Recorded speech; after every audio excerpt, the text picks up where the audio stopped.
Right there. That's no. That's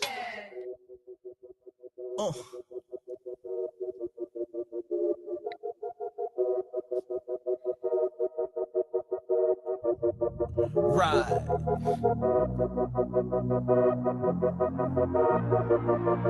My slow flow is remarkable. Blow through the hottest city, riding the coldest coupe.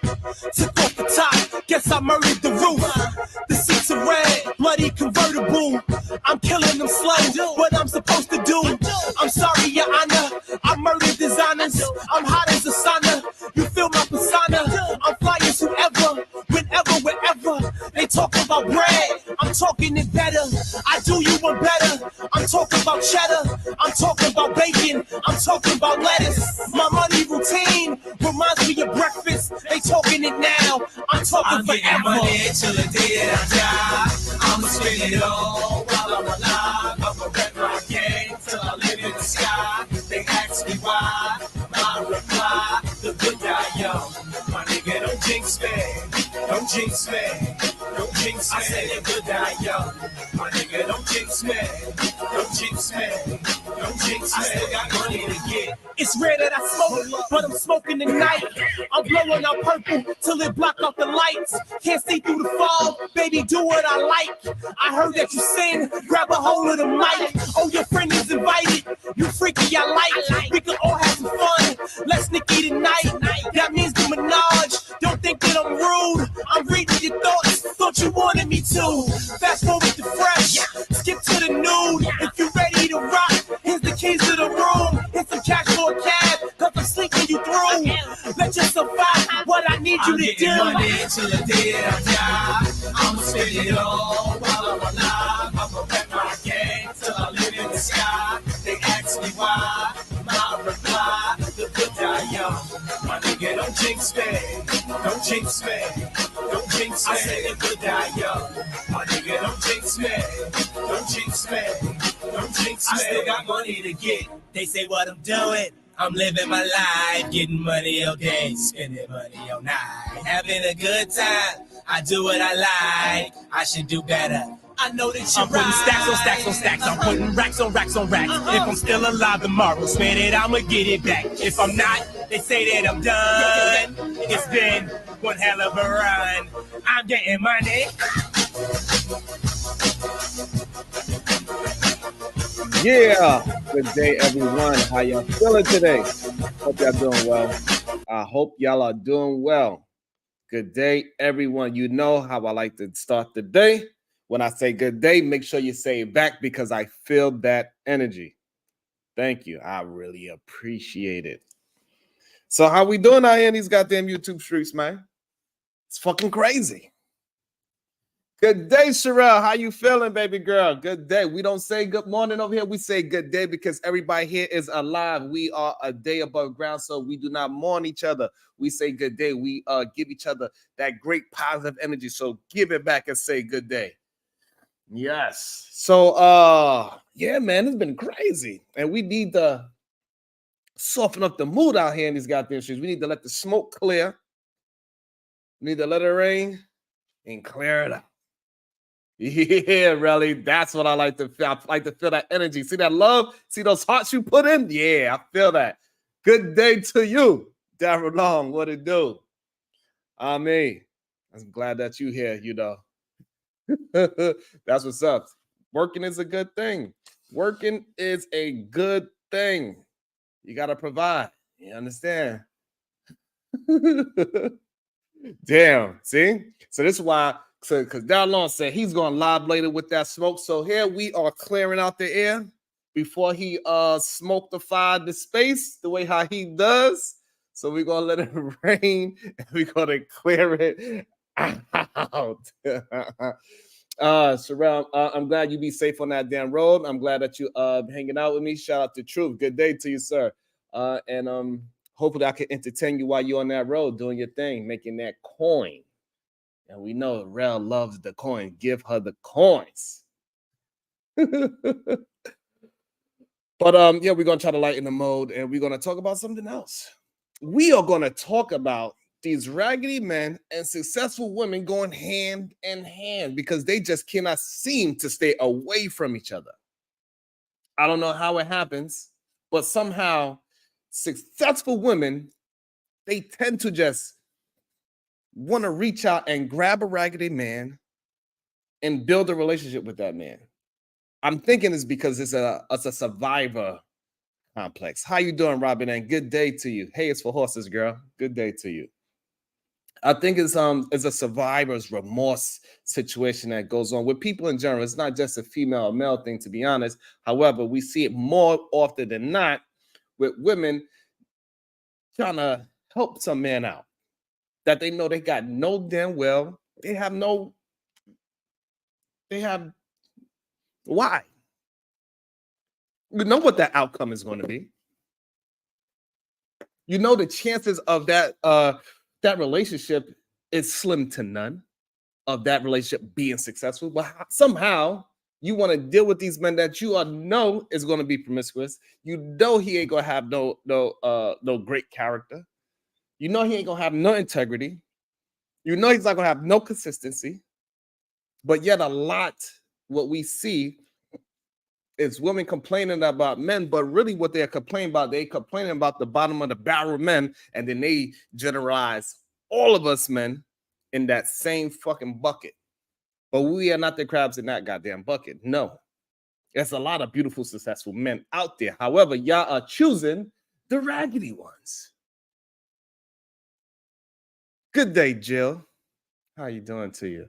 You know, y'all are choosing the raggedy ones. You know, I'm talking about the women that they did everything right. They've been going to school, getting straight A's since goddamn public school, all the way up to high school and college, graduate, not only with a associate's degree, no, not just a bachelor's degree, no, the master's degree, all the way up to master's degree, some of them even PhDs. And then they go ahead and keep moving through that successful route, and then they go ahead and get great jobs, and then they move through this field of great jobs, and then they move up through the ranks of that and become in a position of power because they're doing so well at their job. That's the successful woman that I'm talking about. They keep climbing that successful ladder. And then you know what they go out and chase? They go ahead and date and try to help the raggedy man by giving him grace. I need to ask my wife that too, because shit, she did it too. I need to ask my wife, why the hell you gonna date this? You know, because y'all know what I said. I was like making $8 an hour when I met that woman. What up, TWI admin? Nah, but seriously.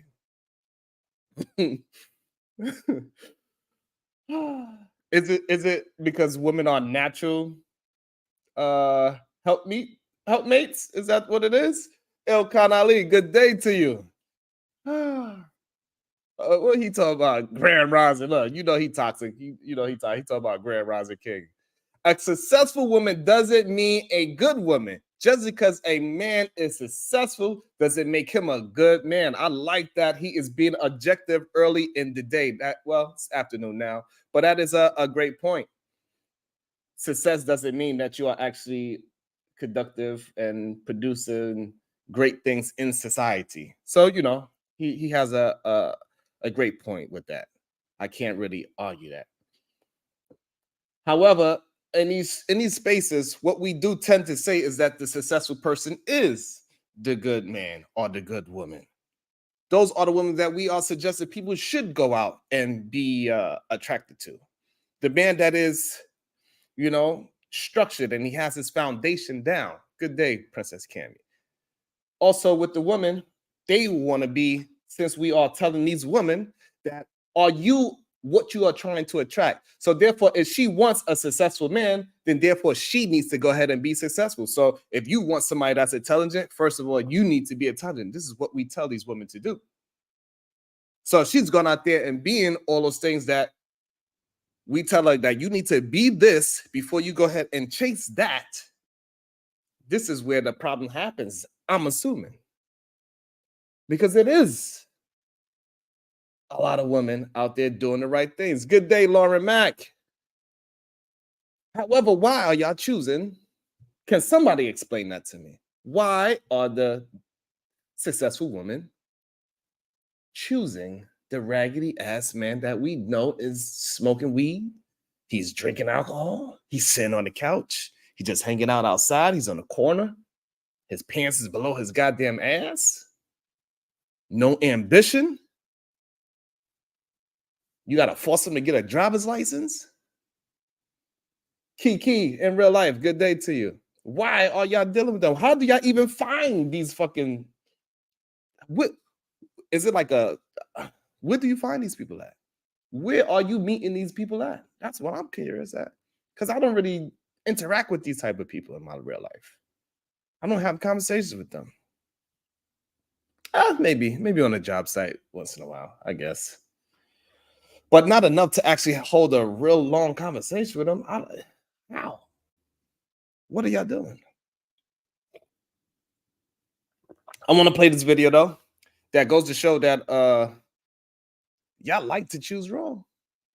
Y'all enjoy it, nonetheless. Maybe y'all want to be stepped on and beat up on. Not physically, but emotionally and relationship-wise. Because maybe y'all really do not want a long-lasting relationship. Maybe you want to go and choose that raggedy man. So this way you have an excuse to not be out there and go ahead and date seriously because you want to go ahead and drop it like it's hot. Maybe that's the real reason. Maybe you're trying to find an excuse for you to go out there and be thotting and bopping. Because if you go out there, you do all those successful things, and then you actually go look for a successful man that's just like you, you're going to be in a long-term relationship without neither one of y'all cheating. But if you go be all those successful things, and then now you go choose the wrong kind of man, now that gives you an excuse to say all men ain't shit. That's what y'all usually say. Y'all date one man, and now that one man that treated you like how he treated you, that is your base for all men now. Is it because you actually want to be out there thotting and bopping and you actually want an excuse to be out there thotting and bopping? Good day, Flora. Shut up, Sharon. You're so one-sided and ignorant. Well, educate me. God damn it. Since you want to represent the successful woman out there, you ain't out there just dropping it like it's hot. You ain't out there getting your box 8 for no reason because you're going to deal with a real life relationship before you expose yourself to a man. Sugar Bum, good day to you. You ain't just dropping it like it's hot. God damn it, Flora. So come up here and represent for all the successful women that is not choosing the wrong type of man. Good day, Dragonfly Jones. So you can represent them and explain what kind of man they need to be looking for and where to find them. Because where they at? But I do want to play a video. It's possible, Flora. It's possible that we be swinging, but we don't know shit. That is a possibility. That's why I'm here, so we can get down to the solutions of this scenario. Because there's a lot of women that do not know how to choose properly. Good day, Cheeky Banter, GBG.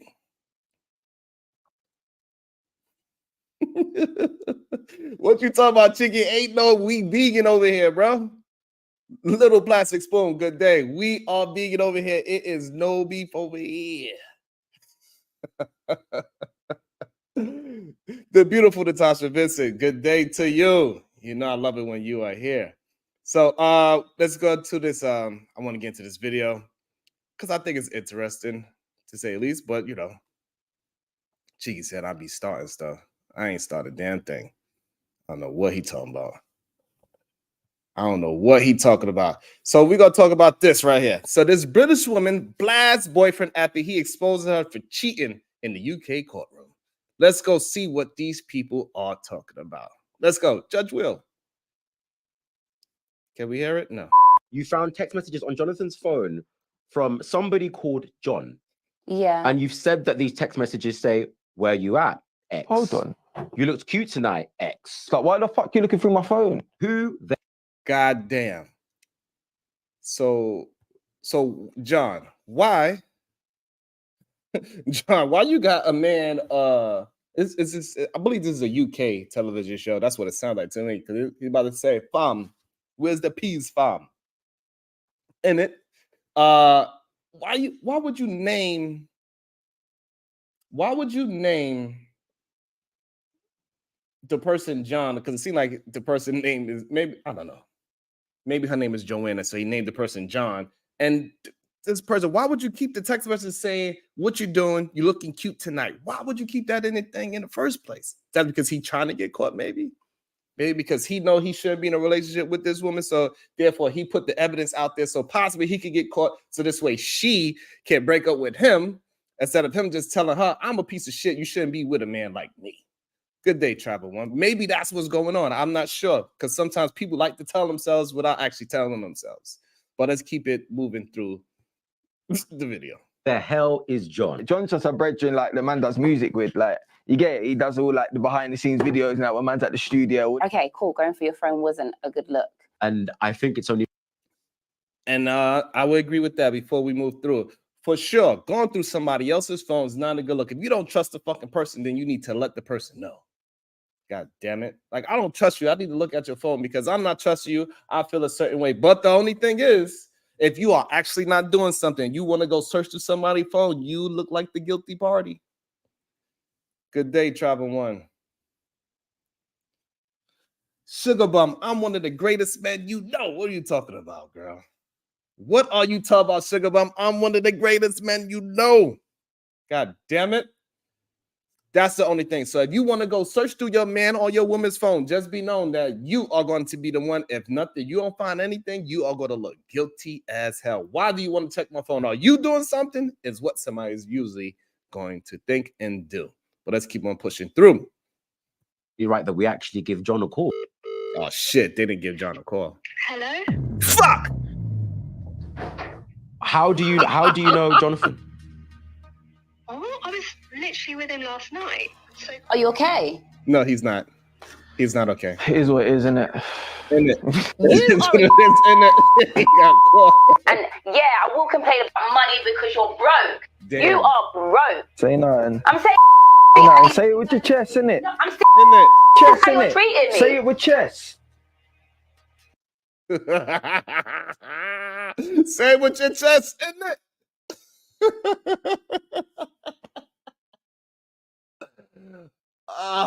So clearly, well, that was quick. That was quick. So clearly, she is the one that is the breadwinner in that relationship, and he done messed up his place to sleep. That's not funny, Sherelle. That is hilarious to me. That is hilarious to me. Like, how you get caught like that? I don't understand. I don't understand. Why do women deal with men that they know is a piece of garbage? Why do y'all do that? She look like I'm assuming she's successful, right? She looks like she's a clean woman. She look like she can articulate herself. Why are you dealing with this low level human being that is going out there hanging out with John and being broke? Travel One, no, that is not true. Travel One, that is absolutely not true. Broke is a correct description of BMs. No, absolutely not. We are moving through this world and we are making some great money. We are moving through. So y'all abusing wrenches again. So let's go. I'm gonna have to go to the videotape and see who is doing what. I gotta put cases on y'all. I'm gonna start taking these goddamn wrenches away because y'all are trying to stress me out. I can't be going through the goddamn thing. Let me see who is doing what. Y'all better keep on y'all messy. This is not the messy space, god damn it. We are not here to be messy and to be abusing any kind of power that you have. No, that's not what these shits are here for. That is not what the wrenches are here for. The wrenches is here for support. That's what they are here for. We're supposed to be supporting each other. We're supposed to be moving the needle, moving things forward.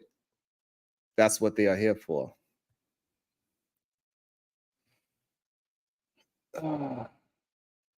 You understand? That's what is here. So Robin M and Sugar Bum, please, just because you don't like what somebody says, please do not time them out for that.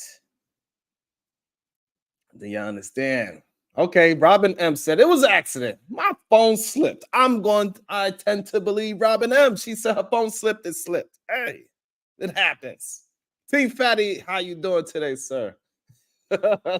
She says an accident. So Robin, if it was an accident, let me see you accidentally put my cash app in the goddamn chat too. It was an accident. Sugar Bum, yo ass too. Let me see you accidentally put my damn cash app in the goddamn chat as well. It was a goddamn accident. Let me see y'all accidentally do the right thing. Ain't that some shit? Good day to you, D. Welcome to the stage. Let me get a peace sign. Top G. To make sure that is you because you know how this should be. Thank you, sir. Good day to you, Top G. How you feeling today? Everything is everything always, shorter. Yeah.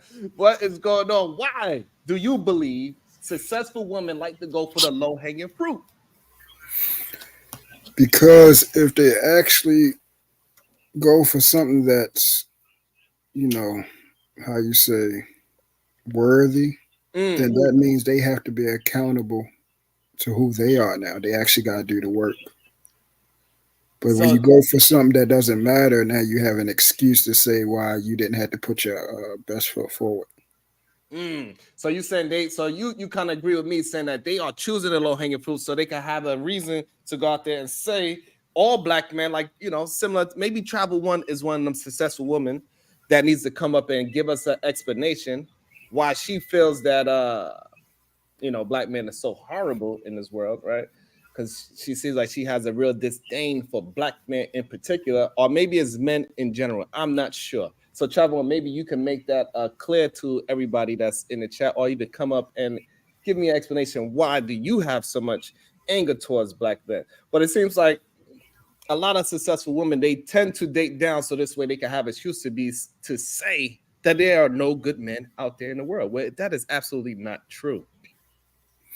Yeah, I mean, I don't really rock with AD, and for who know AD is Anton, but he did a great thing with Love Dorsey on the show where he had her at what is that called? His little Patreon? No, he had him on that little show, that little demo that's like Fresh and Fit. Oh, I don't know the name of it, but where he do the little live show where he actually meet the person he talked to. Okay. And she came on and actually said, like, women actually want to be the victim. Like the actual line Victim Olympics, they live in that. They want to have that because it's the flex, it's the clout to have to say, I had a baby daddy to do me wrong. I was treated bad by a black man. I was beat on. I was done all these wrong things. So now I can be a part of this group of we all together. We all got this together. You see it right now. All of them just banded together. And half of them ain't even experienced nothing bad. They live vicariously through another person just to agree. There's been many times I said, did that happen to you? No, but I know someone. But sometimes women. What I realize, women they when they hear another woman experience, it's like they experienced it too. Thank you, Natasha. It is called "Don't Poke in the Bathroom." And Ali, I just gave you a rinse so you could be a little bit more protected. Hopefully that solves. What about me? Can I get protected too? You don't be in the chat like you don't get timed out. You don't need no. You a daggone lie. You ain't see what Fatty said. I get my tail tore up. I get my tail tore up every day. No, okay. Because I don't really actually see. I don't actually see when it happens. So when somebody pointed out, then that's when I could address it. So you say that as well. I will look into that as well. And I've been over here since day one. The first day you put your show, I was here, and we did a show about how you and your wife actually first got together. Yeah. So I'm an actual day one. You feel what I'm saying? I agree. You don't got no complaint there. Yeah. So, but no, actually, that's why I came up to you because you actually brought that up. I think y'all situation is different because we have some women out here that are special, and that's their actual role to actually be able to identify the men that actually have this how you say, they know where the man is going. You know, you guys were meant for each other. That's why y'all have amassed the wealth, the family, you know, the longevity, the legacy that y'all have. So she was able to see that in spite of the superficial and vain qualities. She saw in spite of, like how you'll say, hey, you was a vagabond, you was out here partying, doing you know, making less a little bit of money and everything like that. But she knew as long as she provided you with that love, she already knew what time it is. That man was going to be a superhero, and we was going to travel far. What up, Chaz? Good day to you, sir. What's up, bro? What's up, Truth? What's up, folk? Chilling, man. Chilling. What you say on this topic, Chaz? Why do raggedy men and successful women go hand in hand? I mean, it could be a number of things. Give me three. Shit. 3. Well, you make me work, man. My mind's somewhere else. That's right. You said it's a number of things. I want to hear them. Well, the first thing could be that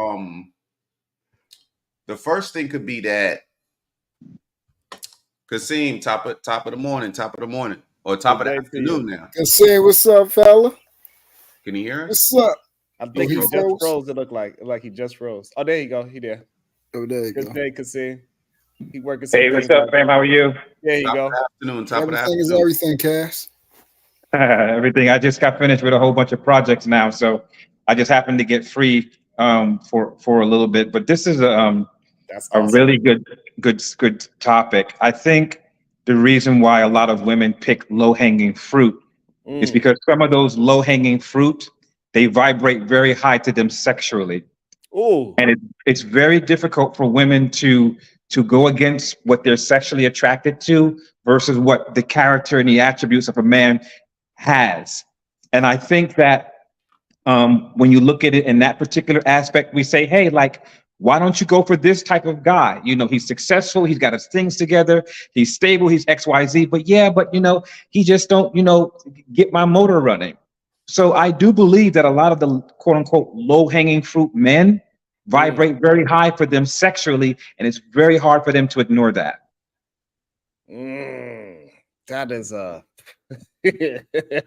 Charles, what you say to that? Also, it's a power dynamic. This would be the second thing. I think a lot of people like to be in control. You know what I'm saying? Like women like fixer upper projects. You know what I'm saying? Things like if a man is you can't really leverage anything from a man that has his shit together, so to speak. Yeah. So hold on. So you saying that men we fix things in real life and women want to fix personalities? Correct. Yes. More or less. Oh, that is a strong argument. So the real reason why successful men, after they do all the things that they need to do to be considered successful in society, going to school, get associates, bachelors, masters, even some of them getting PhDs, and then what they do is the way how they consider reaching back to help another person is reaching a man that is not as put as much discipline in their life and try to bring him up with her. That's what we say. Yes. Let me give you another example.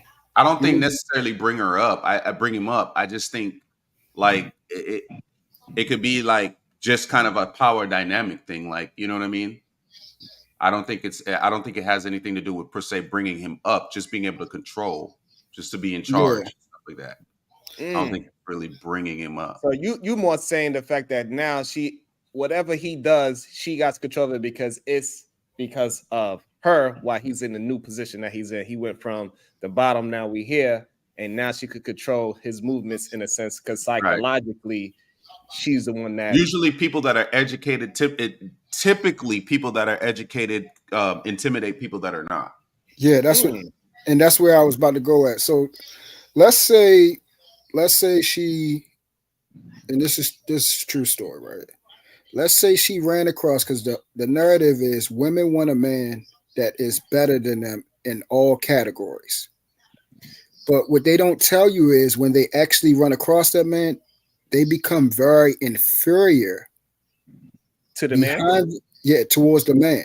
And it become problematic because now they're looking at, okay, so what actually can I do for you? Because they don't understand what a woman actually is. They looking at, okay, if you make more money than me, you're smarter than me, you don't need me for a house, car, job, nothing. Let's say it happens, the man can even cook. So then they actually start looking at themselves, and because of how vain and how much they, if you know women, a lot of them have a lot of insecurities, bro. A lot of them. That's true. That's both sides. In general, though, truth. I don't think it's just. I believe that's both sides. Have well, I mean, I'm speaking from my POV. Okay. You feel what I'm saying? Fair enough. Yeah. So I'm not saying that it ain't men out here that don't have insecurities and stuff like that, but I'm saying, in fact, the world's most powerful men have insecurities. I think everybody has insecurities to a degree. Yeah. So yeah, I get it, and I'm glad. Yeah, I get what you're saying. I'm glad you want to bring balance and everything like that. But I'm not. With that being said, true. So are we saying that women are just not equipped to actually women are not equipped to actually build men up, to help them? Like if they in a position of guiding a man that is going through a tough time, women are not equipped to actually help build the man up? Is that what we said? No, that's not what I was saying. If a man can do if you listen to most of the women on here, they'll say, well, I had to do this, I had to do that, I had to do this, I had to do that. So obviously this is what I call probably a Neanderthal, and that's someone that just knows how to work. They're not great with, children. They don't do, other things. They don't know how to do finances. They're not great with math, all those type of things. When they actually run across someone that is actually not only educated, but actually has some type of intelligence, and they're not used to that, they're used to the so-called quote unquote dumb nigga, they become very problematic in that area. If they don't understand what a woman actually is for a man that has that, where they could just fall right into it. Even, okay, I don't need to do any of the physical things. I need to find a way to be able to add to him spiritually now. They don't know how to do that. They don't have no clue about that part. If they can't do anything physical for him. I would say this. I would say one of the reasons women like to nurture, we all know that. And when a woman, gets involved with a certain type of man, there's a level of building that she believes that she can do with that man, with the end result is him, opening up. Let's say, for example, she finds a guy, sexually attractive, but he's missing on, stability and things like that. What she will do is she will push him to certain men, right, that's able to build, in order to build him up to be the man that she wants to be. While that man is going through those changes, he's noticing things, he's noticing more things about himself, the way that he thinks changes, but also his standard changes. However, during that process that man is doing, the woman is not really working on herself. So as this man is going through his processes, his standards begins to change. So now he's become a new man. So now out of that change and that metamorphosis, he sees things totally different. When he sees his woman, he no longer sees her in a certain way because now his standards has changed and she hasn't done any work on herself to elevate to that level of that man he's become. Right? So this is what happens a lot when they say, once you get on, he leaves you for a white girl.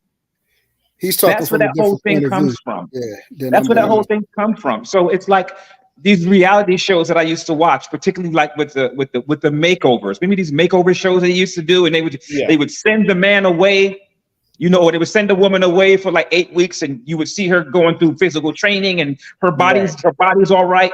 And guess what? She would go back to her husband, her man, and he's still the same sloppy guy. And then wonder why it doesn't work out. So I've always say like, hey, whenever you see your partner start to change for the better, it's best for you to start changing with them. So that therefore the person that they become is a match for the new person that who you are. Yeah, Yeah, I agree 100%. yeah, I agree with that. Just You're because talking from two different POVs though, but I it's just definitely like if you and your mate been like party animals, and then one of them decides not to be a party animal no more, right? No more drinking, no more drugging, whatever that y'all was doing. The person that quit, that person most likely would not even have wouldn't look at you in a certain way because y'all been through it together. So they're not gonna look at you like, oh, I stopped, so you have to stop. It'd be nice if we stop together, but you don't have to. I'm not gonna pass no judgment because we've been doing this. But that person that keeps on doing the drinking and the drugging, they are going to start to feel a certain way because you stopped. correct. Right. There we go. Like, Yeah. oh, they're gonna one day say, "Oh, you think you better than me because you Yep. stopped drinking alcohol for 2 days?" Yep. Because And they this feel too, like That's where Sharon. the inferiority and insecurity start Yeah, popping. this too, Now you Sharon. got a problem. If that woman say she's okay with it, she is not.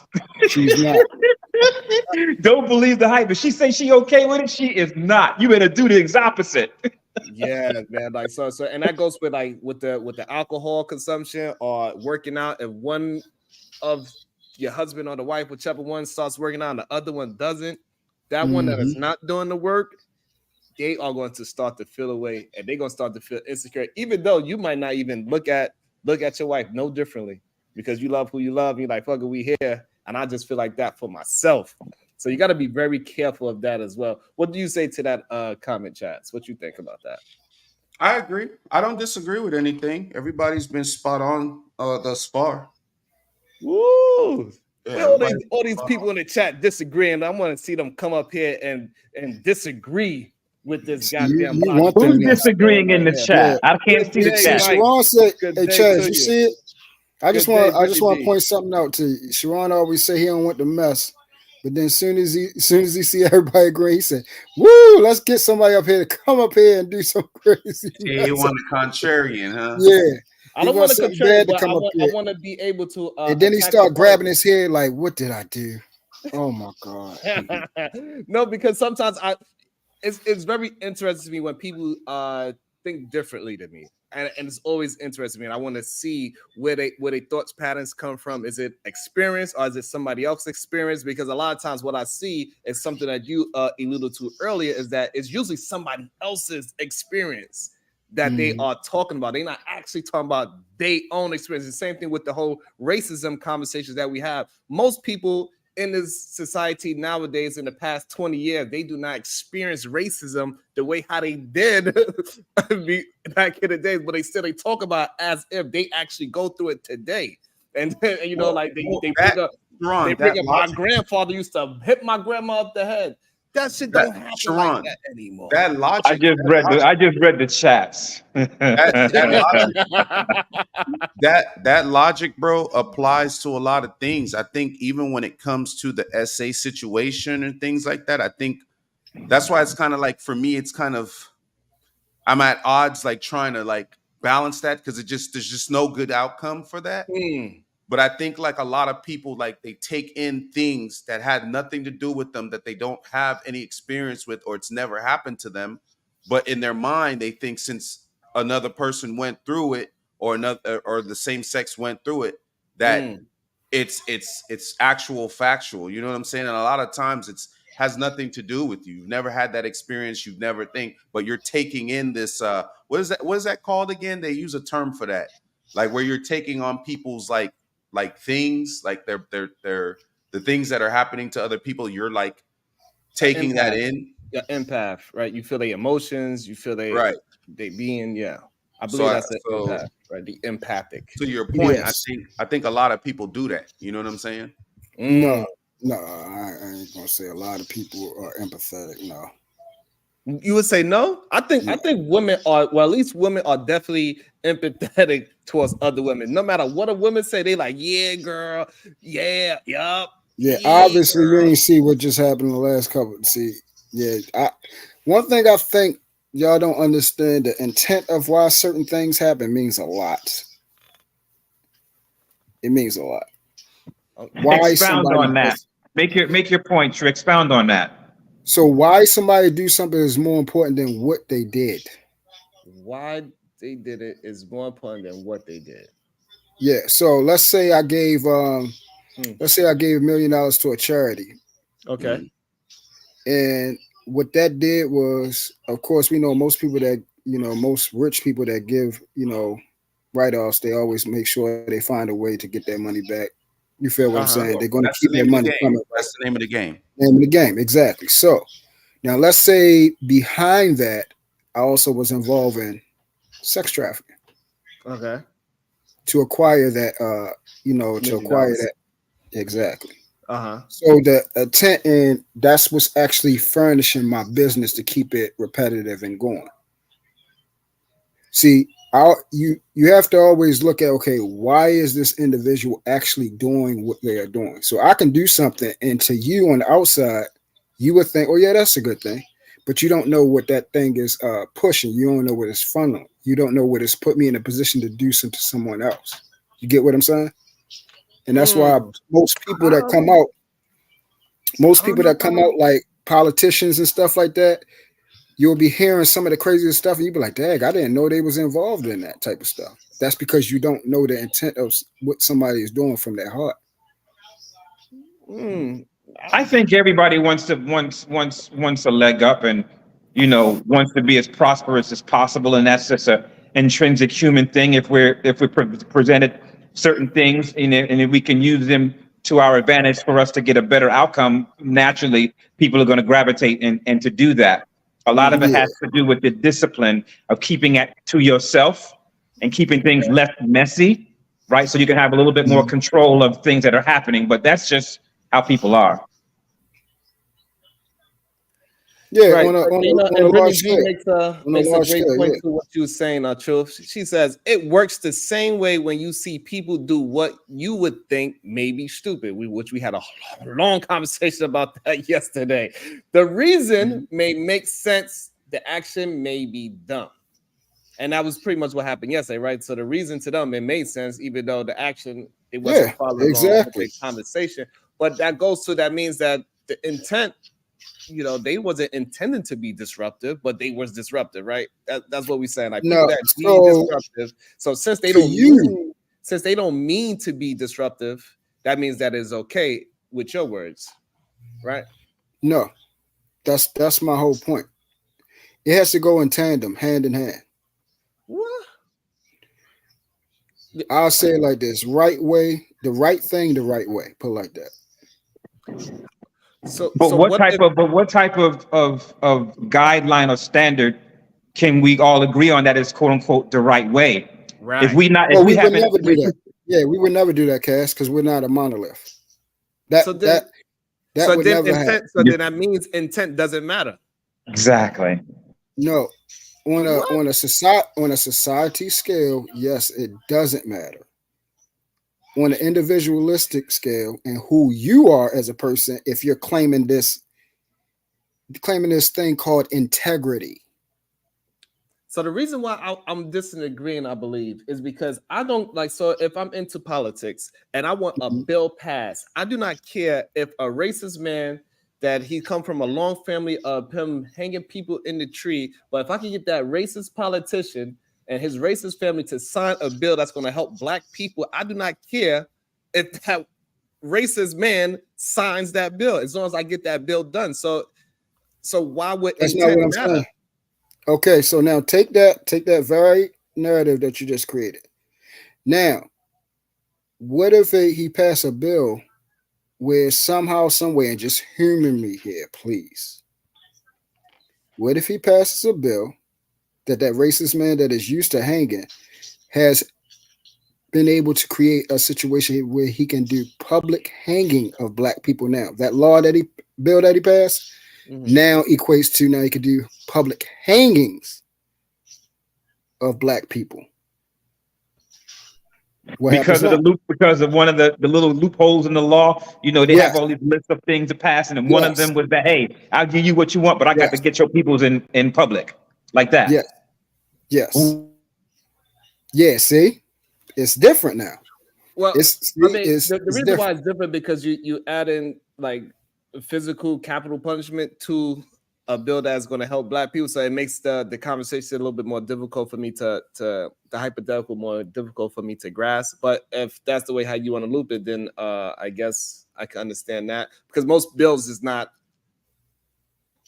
in that kind of, so it's kind of difficult for me to actually frame your hypothetical with mine together to put it together. But speaking of bills, I believe it was a bill recently passed, and they supposed to be passing a bill, or it did get passed, or it's about to get passed, where they have a kill switch on new cars, where they can actually lock you in your own car. They could shut your car down, lock you in. It's supposed to be for drunk driving. Well, What do y'all think of I've been knew they had something like that for a long time, because they have the thing, the low jack thing in your engine. If you turn it off when you do the Yeah, but the what, low lease jack in the is car? the low jack is for somebody steals your car, right? That's for a criminal. This one Yeah, is for no, this but is a also car if you're that making actually, payments, and you lay on payments, they can shut the car down, repossess it. okay. And so, Yeah, but now they're going to give the actual police access to shut down public cars. So they and think that's that the thing. they Yeah, think that the you whole drunk concept driving. of it, I'm saying they always had that option to do it. They just probably like you said, passed another bill to get that access and something. They always have the option. No, but they did not have the option to just go and hop in somebody's low jack while they driving, whether they drunk or not. They did not. But now they actually supposedly is a new bill, an infrastructure bill, that what you said, like they put a loophole in that infrastructure bill. So it goes towards what you were saying. So they did put a loophole in that infrastructure bill where they could actually shut down the public car. Like, so now from I think 2024 and up, it's going to be a kill switch in every car, and they could just shut down any car they want to, which makes it interesting to me. So imagine if they had that option when in 2020, when this whole first thing, when they wanted to shut down the world shit happened. That means they could have just shut every car down. So, so follow me. That would have been crazy. Follow, Imagine they'd have had that. So follow me. And Sister Bracy, he can't control himself, so that's going to be tough. That's going to be tough. But yeah, what I mean by having the ability to do something, like I told people ever since what's that movie called? That Will Smith movie. iRobot? No, not iRobot. It's a one Enemy of the State. Okay. Enemy of the State, where they was using technology to follow them over top. Yeah. And supposedly they never had that up until that point, they never had that type of GPS to be able to lock on you and follow you and be able to see above and all that. If they show you on movies something, they already have it. It just hasn't been patented and haven't been cleared to be used. Agreed. But they have it. That's what I'm saying. I don't know if I agree with that statement. Well, I think used to about it, agree with Sharon. that statement. Every movie that you see with like technologies and stuff, it comes into fruition. Look at Dick Tracy, iPhone watch. Mm-hmm. You know what I'm saying? Like every movie that you see, like with things, the technology is there. A lot of the times the military controls the technology and stuff, and we just don't have access to it. They already have suits, like these two Japanese guys. I remember they were on YouTube and the video just disappeared, but I remember seeing them on YouTube. They had a piece of cloth that they just put over the hand, and it did something weird to where like it reflected light in a way where your hand just looked like it disappeared. Disappear. Oh yeah, yeah. And then they got hired by the military, gone. You know what I'm saying? And so it's like, gone. Right. Yep. Right. And I'll even give you another one. Like more recently, they were testing robots to make in Japan. They were testing robots to see if like for like war things. You know how they have like the drones that they send in the drones and just blow up everything and stuff. They were testing robots to like for military, like to go in and just kind of do things so soldiers are not like, you know, on the front lines and stuff like that. Yeah. And the robots, what something happened or whatever where the robots like started like powing the scientists and stuff, and they started pulling the robots apart and shit. And the robots actually started it beamed up to the satellite and started downloading like the manuals and stuff on how to like put itself back together. so that way it's like indestructible and stuff. Correct. It beamed up to the satellite to like so all, and that's iRobot. So everything, bro, that comes into like, bro, like the Tesla cars and stuff, that's like the future. You know what I mean? And Yeah. we've seen these movies, Blade And we've Runner, and seen all it that stuff. already. Yeah, that's see, like things with like Speed Racer and the Jetsons and stuff. Remember the Jetsons had the video what is it called with iPhone? FaceTime. The Yeah, the FaceTime, and FaceTime, the stuff, video even link. Back They to the had that right there. Back The to the thing Future. is They have this. hoverboards now, and Yeah, as a you matter hear of about fact, So here's my problem with when we say that, you know, the movies and the videos and stuff, those they are first and then it comes in somebody. No, what I look at as is that no, technology just catches up with our thoughts, right? So like for example, before I bought my house, I had a vision that I was going to be living in a house and what kind of house it was, how many bedrooms it is, and then after I put that vision in my head, a year later it comes, I brought it to life. So that's so just because we see it in the movie first, that's just somebody's vision. That doesn't mean that the government had it ahead of time and that the government is holding all these products away from us. No, it's just that we are steady evolving ourselves in real time. Like this is the fastest we ever move because technology is able to actually keep up with our own thoughts. So every time we grab something out the ether, we can make that shit real life. Let me hop in here real quick, in order for something to exist, it has to be a thought, and a person has to be able to take their thought and bring it out into the world in order for it to exist.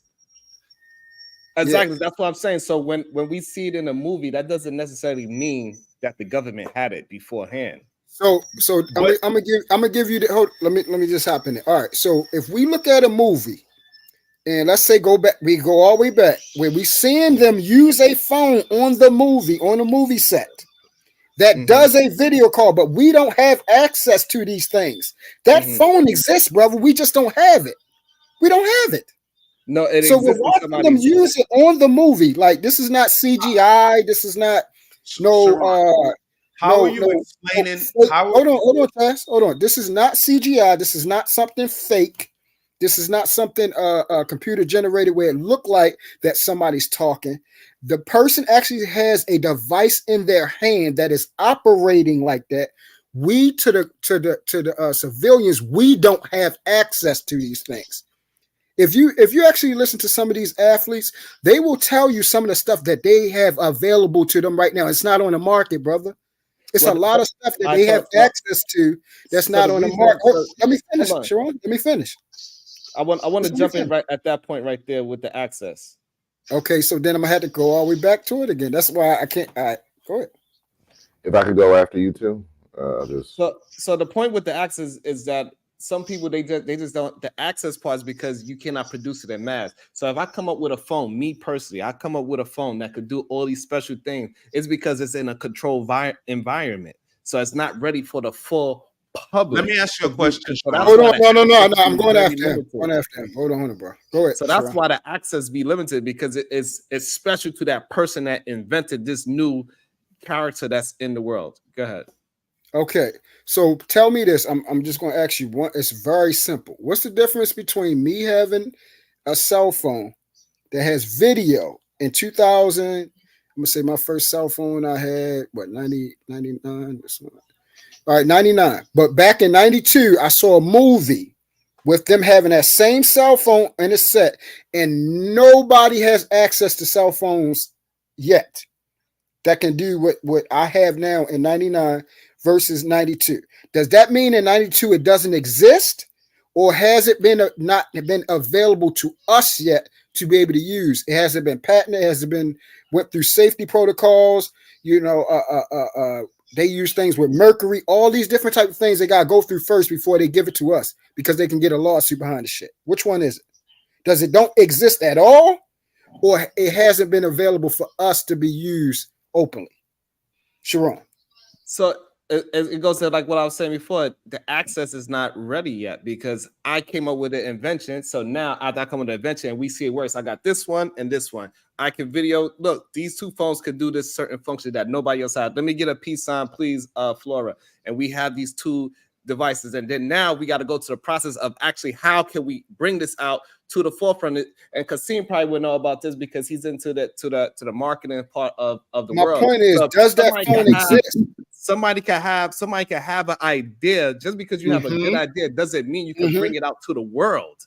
Bringing it out to the world is a whole nother level of invention. That's an invention itself. Marketing is its own invention itself. How you can make something brand new relate to people that have no idea that this product even exists and why that product would actually be good for them and their life. Thank you, Cora.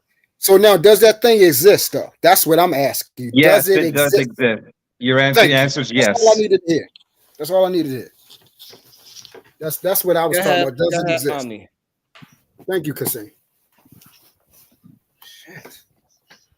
Well, good day. Okay, it was morning for me, but good afternoon for everybody else. Top of it, Omni. Listen, okay, so the way that it works, like both things can be true. Is both of your arguments weren't mutually exclusive. It did exist, true, and Sharon, there is a process to bring it out into the military, like from the military. We know that's what I said earlier. Right. I just want to know. He said it didn't exist. That's what he said initially. He said it didn't exist because I used the enemy of the state reference for how they have that technology. He said that technology didn't exist. I said at that point, if they showed it in a movie, it does exist. It hasn't went through the process for us to have it. That's what I was. Absolutely not. Just because they thought about it in the movie doesn't mean the technology actually exists. That could be the case. That could be 50-50. That could be the case. That could be. But the process usually is that the government gets it first, the military has it first, and then it's released to the public. As a matter of fact, in my coursework, I was studying patents last night, and something about patents I didn't know is that in order to successfully submit a patent to the government, you cannot have the product already on the open market. Like nobody can know about it. Nobody can know about it. It can't be available publicly before you actually file for the patent. Even if you know what I'm saying, brought the concept to fruition, already made a prototype and it's a working prototype, you can't. Yeah, that's what it's called, prototype. There we go. Yeah, you can't tell many people about it. Right, because because if we go by the whole movie things, that means Star Wars is real, and they got something that can move as fast as they got an object that can move as fast as speed of light, and we know that's not true. I mean, we don't know. We don't know that. We know that for a fact. You don't know. Move as fast as light. That is a. You don't know. Hold on. They're working on it. According to what our physics is telling us now in any book, anything with mass that has a body mass cannot move at the speed of light. Yeah, but bro, a lot of times math is precise, but people crack the code in math all the time, and they break the shit out of it over and over again. We do it everything. We shatter the mode every single time. And where you think the concept of 21st century comes from? We always 100 years in advance, brother. We are in the 21st century. We're behind. We're behind. You think we're behind? Yes, yeah. We're behind when Alexander the Great went into Timbuktu and burned all the libraries and stuff, that put us behind centuries and centuries and centuries. And Timbuktu was actually a real place. When the Mayans were doing doing hysterectomies and all types of shit like that, and all that shit got destroyed, we're behind on technology. We're probably like I will say we're behind. We would probably be further, but we still have technology that's more advanced. That we would be saying this is 2100 technology if they actually let it out right now. Like we're seeing robots and shit on here, and they used to have movies where the robots is in 2156 AD and all this type of stuff. That's what I'm saying. We're still advanced. We're just not more advanced than what we could be. There's literally robots dancing and doing hopscotch and playing basketball all that and all shit. types of shit. We just don't have access to it. Look at I'll give you one very simple. Look how many war movies that used to be out back in like 40s, 50s and stuff. Because I love like the silver screen and stuff. Look at all these war movies and stuff that used to be out with Jeeps and stuff. People didn't have access to Jeeps. We knew Jeep was a military thing. People didn't have access to Jeep till way later. But in the movies, they would, whatever deals they made, they would be able to drive the Jeeps in the war movies and things like that. And the public didn't have access, Hummers and all that shit. Public didn't have access to that till way later.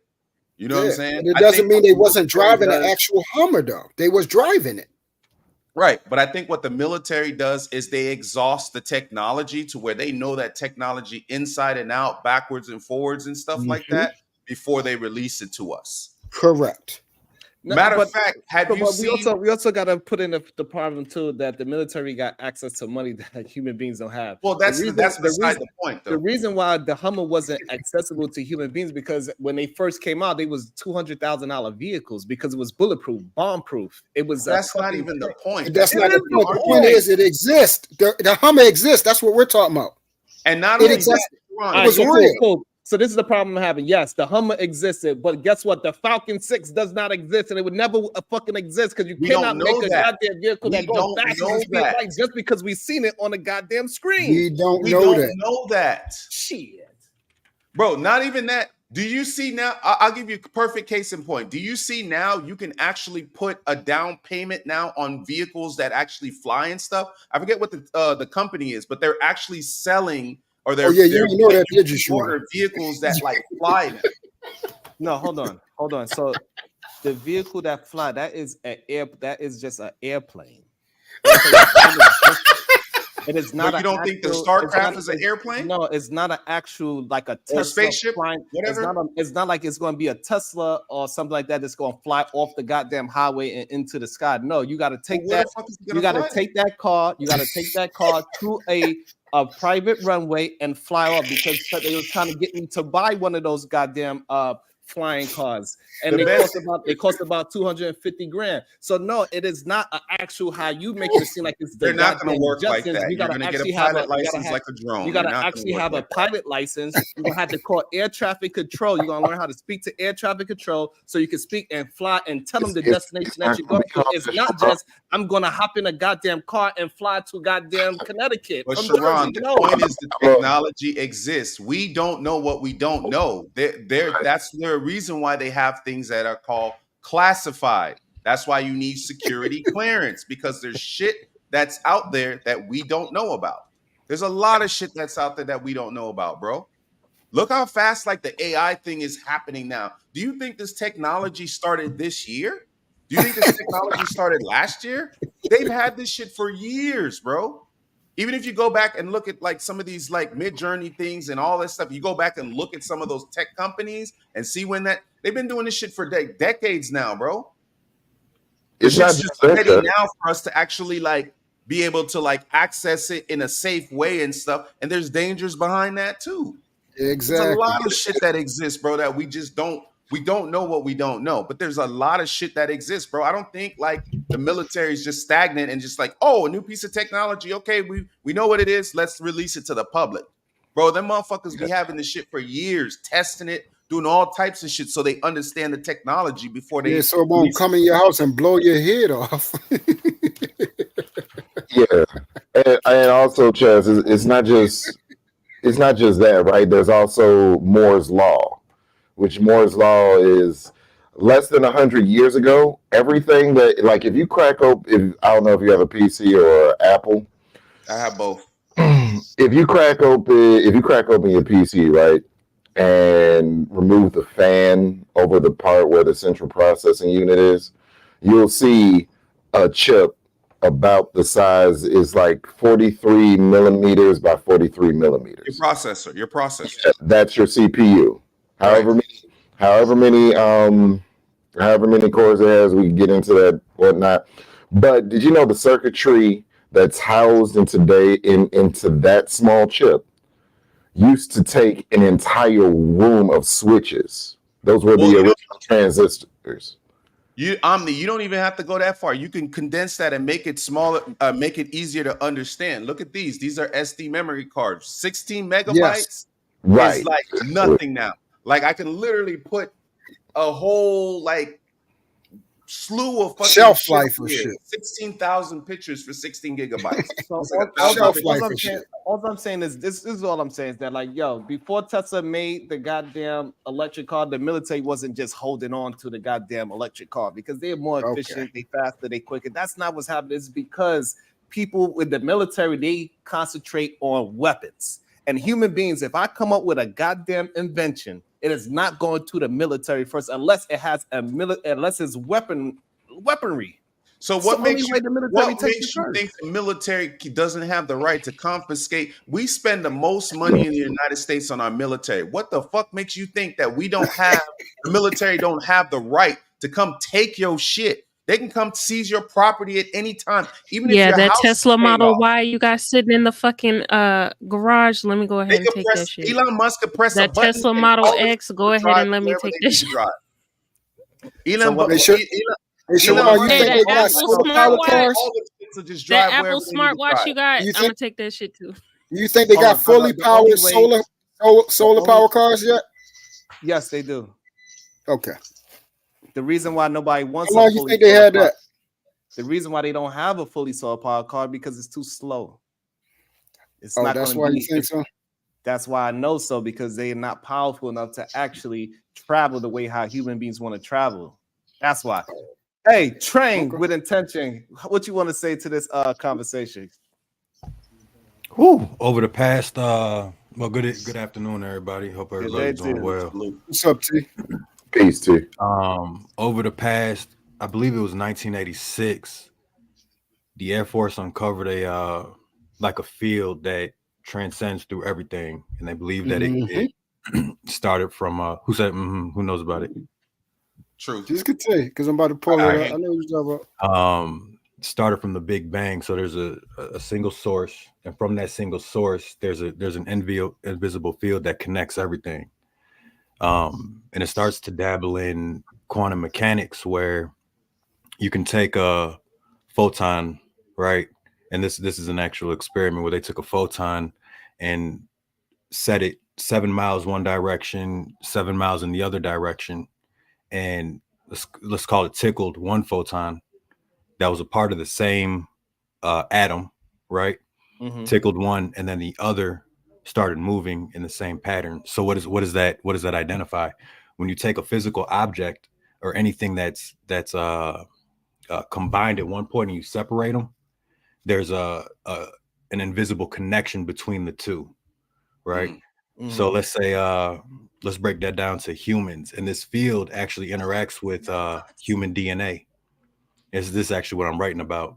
It interacts with human DNA and the emotions of anger, jealousy, all the negative isn't the best word for it, but just for the association, I think it could be built here. All of the negative emotions tighten and coil the DNA strands. And then when we start talking about, I'm gonna get a little sciencey here. When we start talking about like the chromosomes and the telomere capsules that are apart, it actually shrinks at a faster rate, and that telomere capsule is as it gets smaller and smaller from our DNA separating and rebuilt, so on and so forth, we age. So that's where aging comes from. But the emotions of I have a point, right? The emotions of like love, happiness, joy, appreciation, compassion, so on and so forth, start to unravel the DNA and reverse that telomere capsule length, so it begins to get longer. So when the DNA or the chromosome duplicates, it's not You shrinking. talking about the CIA program, right, T? No, he's talking about. He's talking about how it does. No, he's saying no He's so on point with it. fast. Nah, he's on point with it. That's but exactly he's talking, what he's talking what you about. really So when you essentially take, talking about is that one entity he's on point you with could it. separate two separate things, and it could be on another side of the universe, and it could have the same. They could feel the same exact thing. The only problem with that, when you complex it into like a human body, is the same reason why you can't cut off an arm and we grow it back, is because the human body is way too complex for this one little proton that we have. Have an example that way he said you do something to this proton, and thousands of miles away, that same proton will react the exact same way as we did this one. That's not going to happen with humans because we are way too complex for that shit. You can't do that to a human being. That's why we can't move at the speed of light. So that's how come that proton is cool. It's great science and everything. So yes, you could build something. You can make things reactive, but that's something very so small that you can make it react like that. Now, when you have millions of those things running through a human body, you're not going to be able to do the same thing. That's how come we are not monoliths. That's why we are more like snowflakes. Each one of us is different. I just we do vibrate. So you talking about it was a CI program in 1970. It says the existence of a still hidden CI program to manipulate the human brain organisms with remote, remote electromagnetic means. That's the part. That's what you're talking about, right? Yeah, I believe that's the same exact thing where they took a group of people. So, and this is real, and it's been proven. They were able to take people experienced in it where they're in a half wake, half sleep state, and they're able to visually see something on the other side of the world and describe it. They don't know the location, don't know any of that information, but when they come back to their full waking state or are explaining it, I don't know all the intricate details. Somebody else is writing it down as they're explaining it, and then they're able to map out a specific area at that location, which is phenomenal. So Sharon, to what you were saying, I'm starting to get a little excited. What you were saying in relation to the arm growing back, right? How would you explain? And we're talking two different. I don't want to start comparing apples and oranges, but how can you explain the phantom effect where somebody's, their arm gets chopped off and it still feel like it's there, but and it still hurt too, like it's there, right? So that's a conditioning that the brain actually believes, because once you make the brain believe in something, that it can actually feel something. So like, because you gotta look at our body, actually it reacts to what the brain, it's called phantom limb for the brain receives, because that's the thing about it, our brain is always in darkness, but it perceives the world the way how we see it. Our perspective comes from our brain, right? Our brain never been outside and never felt nothing, never tasted anything. That's what our brain does. But where does that come from? If it sees something that it perceives as its own, it will actually feel it.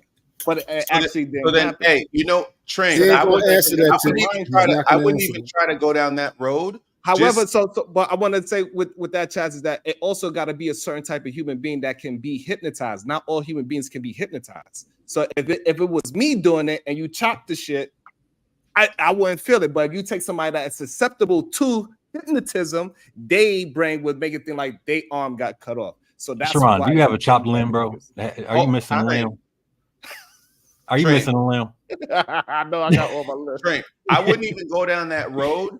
But the question I would ask Sharon then is, how do you explain the CRISPR-Cas9 technology, the genome splicing shit? How do you explain that then? You're saying that they can't grow limbs back, but we're damn near there. And that technology is only 10%. The human body is way too complicated for it to grow a limb. You need to be I'm trying to tell you what I know, bro. I'm trying to tell you what I know. We're damn near there. So no, we could clone a body, but when you clone a body, invest in the stock. You grow it inside a fake incubator. Like you grow the body, right? But actually, if my arm get cut off and then it's growing back like a lizard, is not something that we can do, because our body is not designed to grow back, because it's too many nerve points in just our little pinky. I would love to come up with an argument for that, but my research at this point, science cannot. I'm trying to tell you. Okay, look, do me a favor. Look up CRISPR-Cas9. Look that technology up. Pull it up, Sharon. All right, so now explain what the technology is, and we can have a conversation. Genome splicing, but it's where it's at now versus what you're talking about. It's a little different, but we're practically there. So basically, you can go at this point now. They can go into the basic building blocks of where your DNA is at, and remove what they call the defect.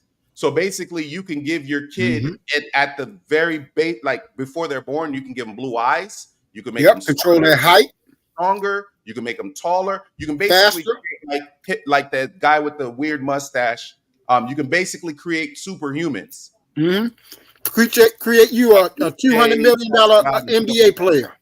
Okay, So so basically, again, so what I'm saying is that I'll give you something that's to why think about. that's why I wanted the information to come out so we can have a base what we're talking about. So again, that is something that you have to incubate. Humans, you have to incubate them. What I'm talking about, if my arm get cut off, that is nothing that scientists could do to say we're gonna make you swallow this pill or put some goddamn and it just graft a goddamn workable I arm. would believe you, but here's the problem with that.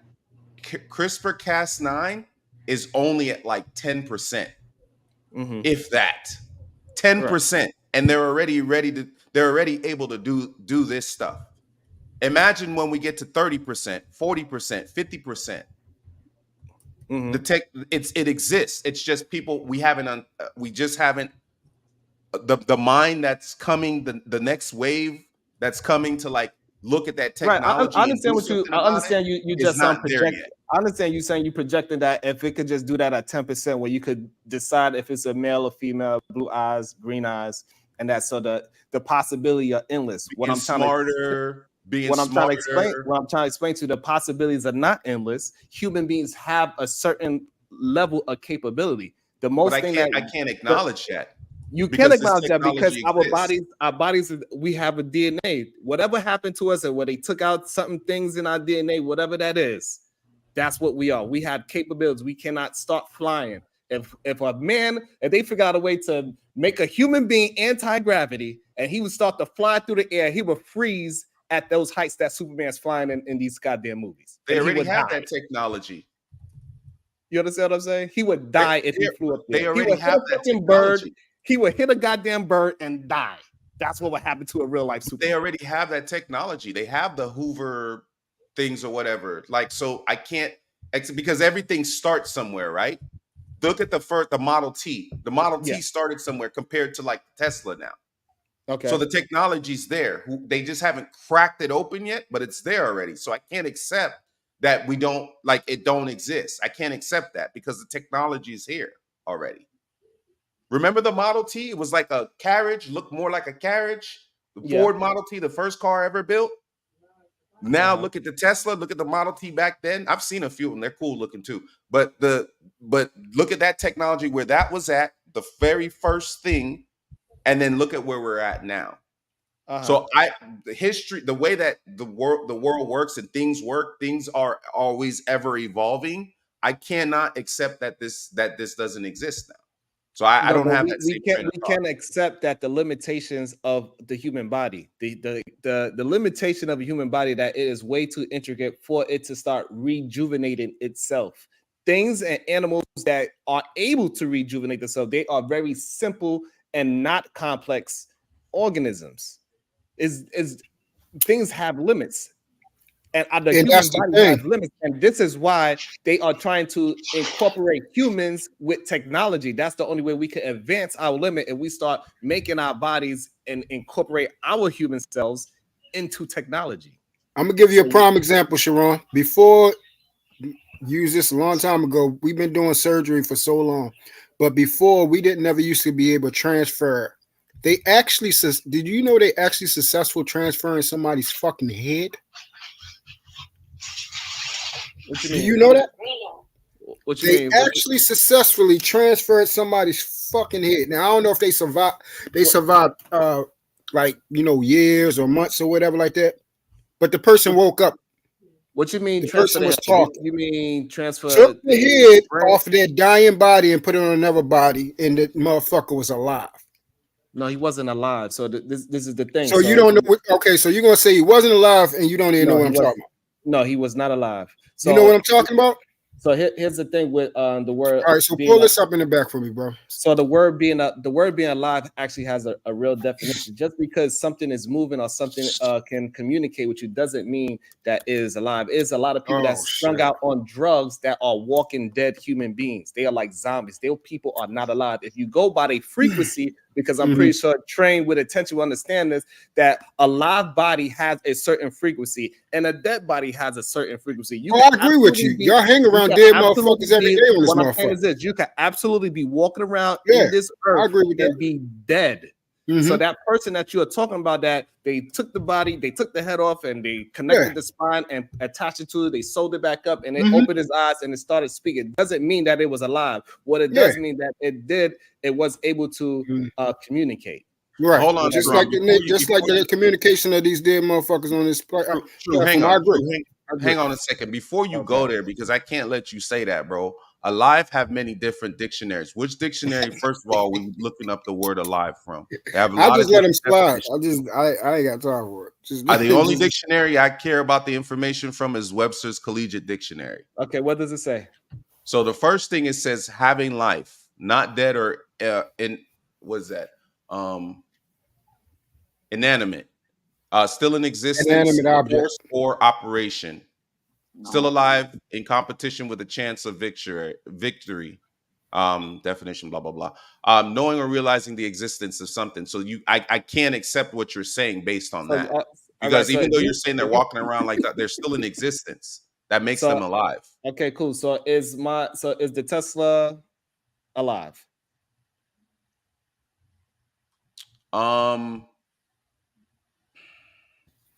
It You ever depends seen on the how movie you. Short Circuit? It depends on how you use the definition, because it's an adjective. So it depends on how you use the definition. It knows that it's there. It can recognize other living things. It can actually dodge other living things. But you're taking a bunch of different definitions and trumping them all together. All right. So by the definition, what you just said, right? Can you say that a Tesla is not alive? All right, y'all. I got a break. Well, it doesn't have y'all life, have a great day. but it's Thank still you for in stopping existence. by. Appreciate Thanks, you. Frank. I mean, it depends on it depends on the definition that you're using. It depends on how you're using the word. I'm going by the one that you just. There's 250,000 words in the English language. It just depends on how you're using said word. I'm talking about a definition that you just used. Which definition are we using? Because I read off a few of them. Right? The very first one? Yeah, say it again. Having life, not dead or inanimate. Can we say a Tesla is alive? No, but by the first definition, no. Why? Because the first definition is the first definition. What's inanimate? So we got to go down this whole goddamn rabbit hole of how. What's the last word? How we define that word? Hold on.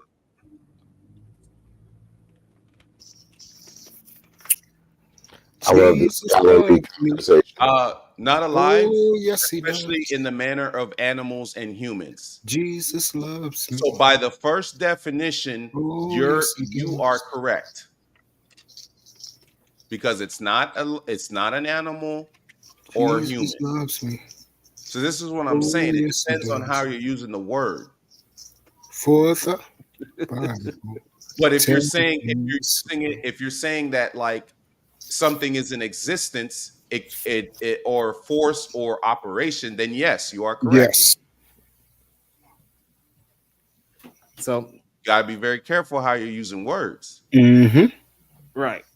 Context matters, and I say it all the time. I agree. I 100% agree. However, we are very far away from humans growing goddamn limbs. We're not.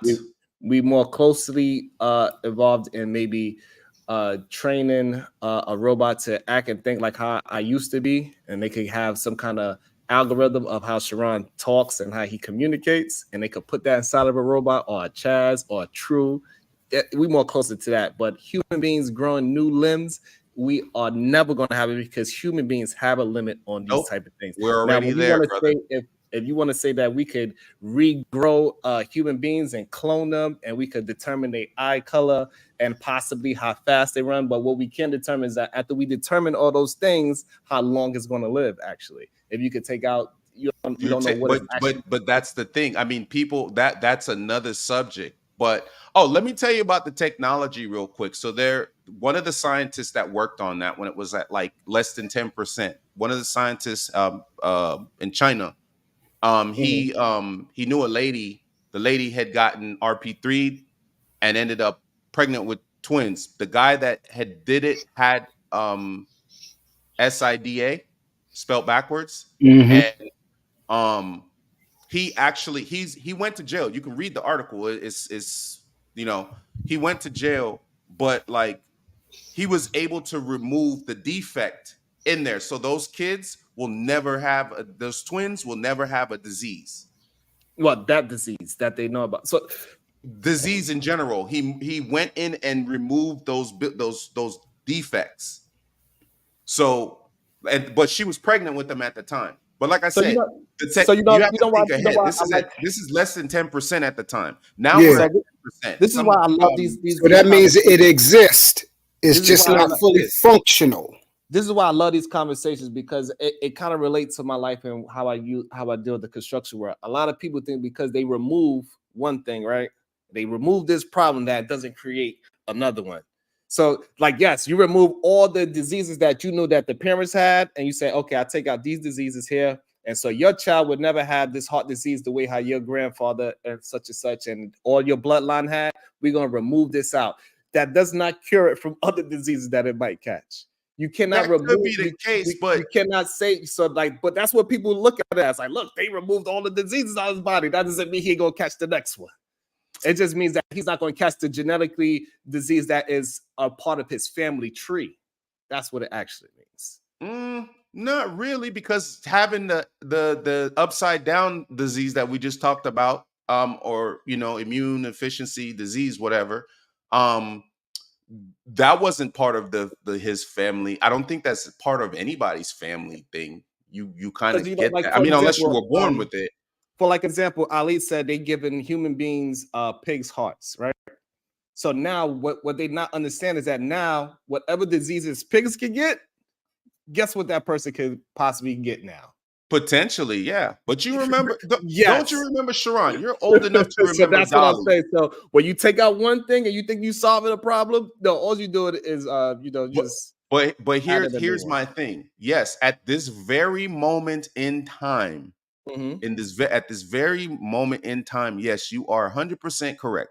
We are not there yet, but the technology does exist. It just think about what was the gentleman that did the first what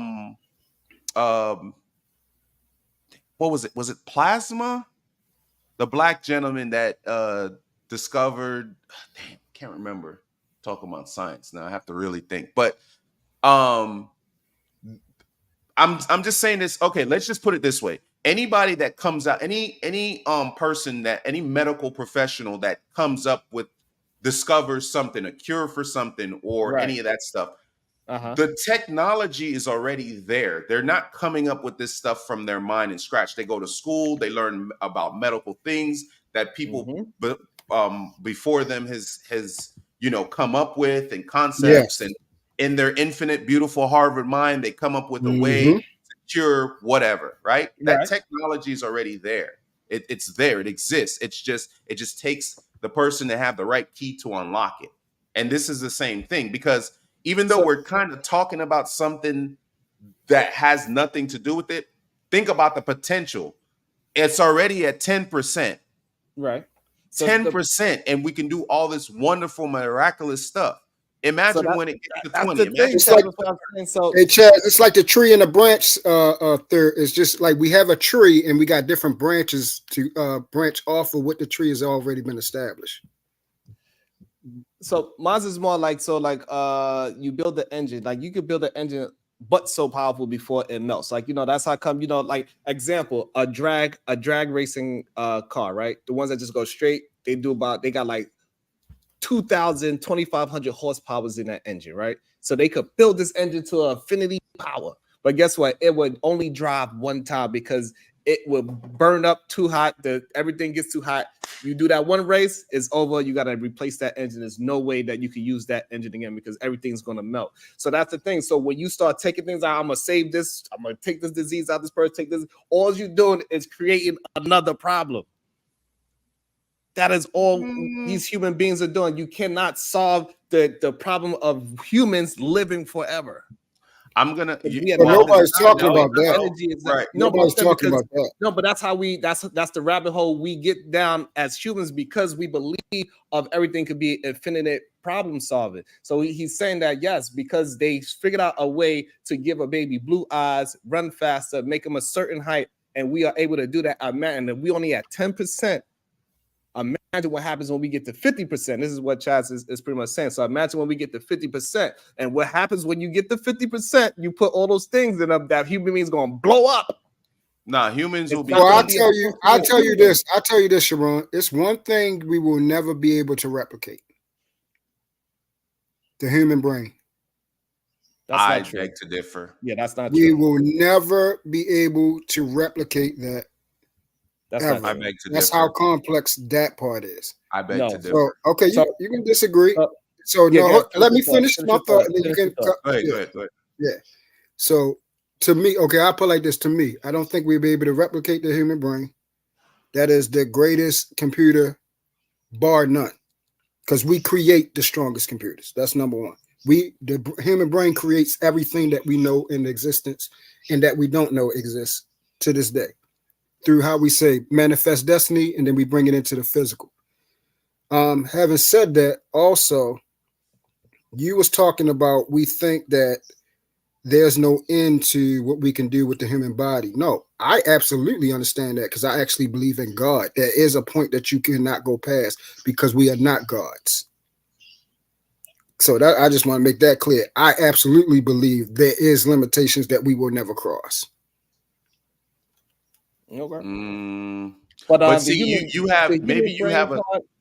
I believe they already created, like they create AI is in fact the replica of the human brain. That's what. Okay, if you say so. It's even able to create. It's not able to create like humans, in my opinion. However, it is creating. It is thinking for itself. And the only reason why it's not fully autonomous is because the human beings stopped it from being fully autonomous. But they are capable of it.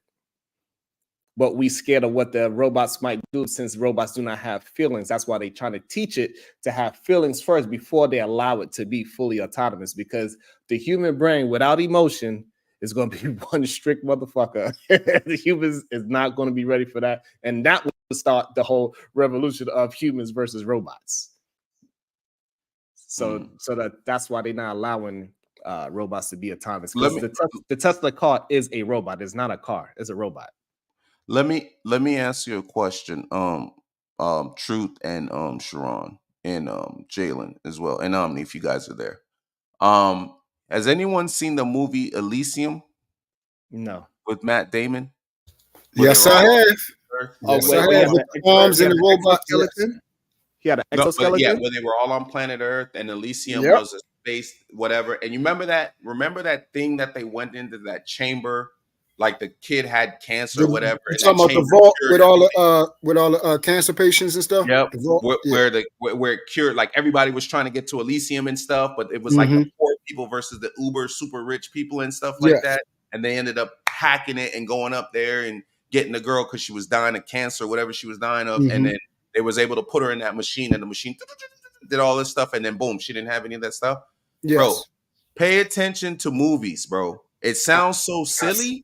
But brilliant minds and people like that defied, like if we didn't have people that thought outside the box, when people laughed at them, made fun of them and stuff like that, bro, we would be nowhere. The movers and shakers and stuff don't think like regular people, you know? So I always pay attention to movies because I know like when movies say something, I notice the technology comes out like later on, every time. I've been here 39 years, and that's what I've noticed. Movie after movie, bro. It's coming. No, but it's just like, you know what that effect is, to be honest. That effect is just like when you buy a car. You never notice this goddamn car on the road until you bought your car. Then you're like, oh shit, everybody got this car. That's all that shit is. It's just that your brain is picking up this wavelength that you like this. So you seen it on a because you watch a certain type of genre of movies, then you start seeing that you're like, damn, That is that not would be the a great. same, Sean. It's absolutely true. The brain sees. I ain't say not true. I said that's not the same concept of what Chaz It's is talking absolutely about. the same concept because if you was into slavery movies, you're gonna notice everything's as some goddamn slavery movie. Bro, If you ain't watch nobody, technology movies. You're gonna look at everything. Nobody's walking around right now. Ain't nobody to be able to bringing see. velvet ropes or something to hang velvet What are you nooses and stuff. What the hell, bro? If Yeah, you let, Lucy. if you let certain Yes, Lucy is another Lucy one. is Yes, another one. Yeah. yes. What movie? Johnny Depp movie. What is it called? The last one he made.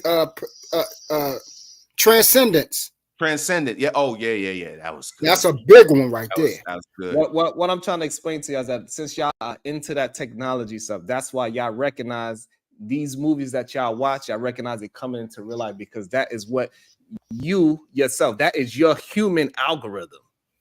And so now you just recognize it. As soon as you see, like, oh, I knew it. Look, it came from the movie. I said, no, that shit just was there. That's all. It was. Oh, so there. Transcendence is already out here right now, right? So it's walking around right now.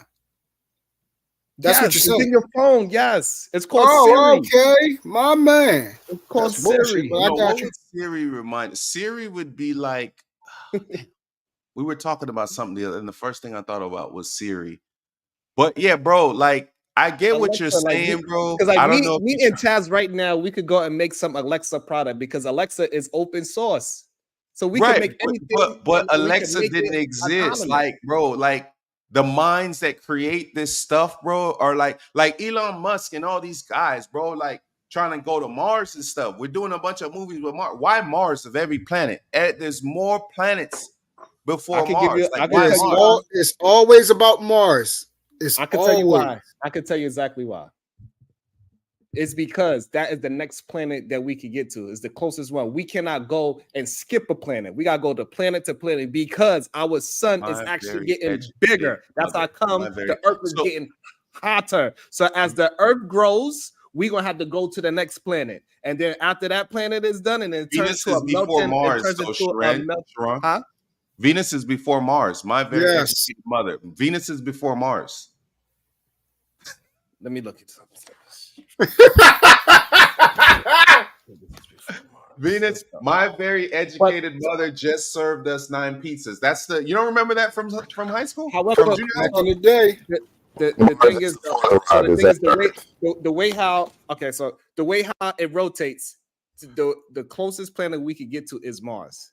The way how the rotation is, because we only can get to Mars at a certain time. When the Earth and Mars is at a certain point, that's the only time you can actually hop in a rocket and try to get to Mars. It got to be at a certain part together. Sharon, are you serious right now?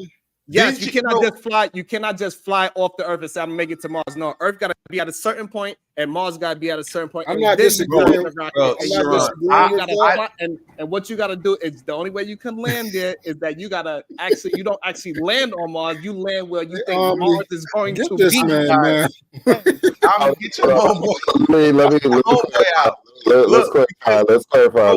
Hold on, Sharon, are you talking about when the orbits align, when Earth and Mars are aligned in orbit, like the Hercules movie, and all the planets are aligned properly? I don't know about the Hercules movie, but see that? Okay, never mind. Disney's Hercules, where they had the planet and unleashed the Titans. That's like when the planets align on their individual orbit, but they line up with each other. That's when they would be closest to each other. You can't have Earth on the other side of the orbit and Mars on its other side on the other side of the sun type deal. Let me make a correction. Harmonic universe, you're right. I forgot there was another M in there. So Mercury, Venus, Earth, Mars. My very educated mother. Mercury, Earth. So Mars is one way, Venus is one way. So thank you. So therefore, Mars is next. I don't have a problem. I'm not saying that. Wrong. I'm just saying that. I don't know why these niggas be like so afraid to be wrong. I was wrong. Trying to prove me wrong. I'm just saying that Mars is the next planet next to us. Yes. So as the sun is growing, because that's how come Venus is way too hot, is because Earth, the sun is continuously growing. It's an organism that continues growing. You think the sun is growing or the sun is dying? Absolutely, it's been proven by scientists. The Earth, is it growing? Because how can because the planet's not growing? So how come the sun is growing but not the planet? That's how it's designed. The sun is absolutely growing. It's getting hotter. I don't know why it's doing that, but it's getting hotter. Maybe and it's getting closer. bigger. That's why it's getting hotter. It's That would getting make closer sense. because It's a getting star, bigger. is it not? It's getting closer because it's getting bigger. Well, I mean, shit. If it was a ways away and it's getting closer, it's like a bus. A bus isn't like if you 2 miles away from a bus, and then like less than 6 feet from a bus, it's gonna be bigger, isn't it? So what I'm saying is this. So like maybe once upon a time we all lived on Venus, and then we had to move over to Earth. As that shit heats up, we at the perfect temperature, and that as thousands of years later, we're gonna have to leave this planet and go to Mars. And as Mars is starting to heat up, it's going to have its own atmosphere, and then that's going to leave it for trees to grow. And we need trees to grow on Mars so we can actually breathe and build shit there. But we need it to heat up naturally first. We cannot just go there and start planting trees and expect it to the atmosphere to grow. No, that's not how it's going to work. We need the whole cosmos shit to work the way how it fucking works. We are not meant to stay here on Earth for the rest of our lives as human beings. Though we go from planet to planet, and as that goddamn sun gets bigger, we're gonna make it to Pluto, and I don't know what's gonna happen then. We'll make it to Uranus, or Uranus is the correct term. No, and then so those planets is all gas, so we ain't gonna. But didn't you hear that? Did you ever watch well, he did a few of them, but you ever watch Elon Musk on Joe Rogan's podcast where he was talking about the AI technology and how they'll beam up to Mars in less than a minute and stuff like that? And like some of them, they move so fast, so you have to have flickering lights to be able to see them and shit like that. That's iRobot type shit. That iRobot came out years ago, bro. I'm telling you, bro, everything you see in the thing, especially with sci-fi movies, comes to fruition. All right. Okay, I just want to go ahead, Damien. The sun is getting brighter. It's receiving more gas. It's making it burn brighter. That's what it's at. Optically, it looks bigger, but mass-wise, it's the same. It's just burning brighter, which gives the appearance that it's getting bigger. So, yeah, and I was trying to jump in when you were trying to say that Venus was closest to the Earth. Why don't we go in there? That was gonna jump all over that, but y'all, Sharon dispelled that real quick. It's close because it's closer to the sun, and they would die if they went to Venus. Well, no, but that's why, because even that's wrong. Because Venus is on one side and Mars is on the other side. Yeah, it's on the other side of the Earth, which that means it's further away from the sun. Correct. But the Earth rotates, though. No, but look, if you line up, listen. So Damien, at the same time. Also, I want to point out that if you use to Google it, you could go Google it. You could go look at any scientist that studies this. The sun is absolutely growing. It is getting bigger in diameter. Just like you flat earthers, right? Okay? Flat Earth. I don't know. I'm saying like the sun is growing, just like you flat earthers. Who's a flat earther? So no, look, even Ilkhan Ali. I'm not saying you. I'm saying Chad, even Ilkhan Ali that disagrees with me most of the times, and he calls me all types of stupid and retarded.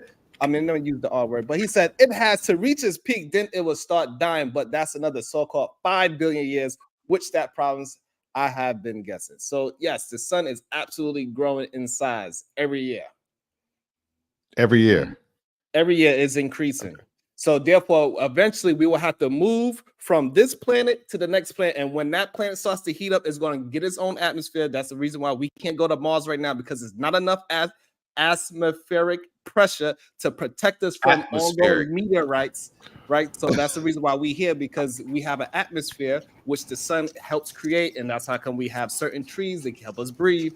And so for us to move on to Mars, it needs to heat up to a certain temperature. That's how come people always say that's why the third planet is the furthest distance from the sun, where we got just the right temperature, where we could grow things and survive at the same time. We used to go to Mars now, it's too premature. We would not be able to survive. Now, Sharon, since we're having this conversation, I love these sci-fi talks. It's sci-fi where we mix sci-fi with real fire and all. Listen. Okay,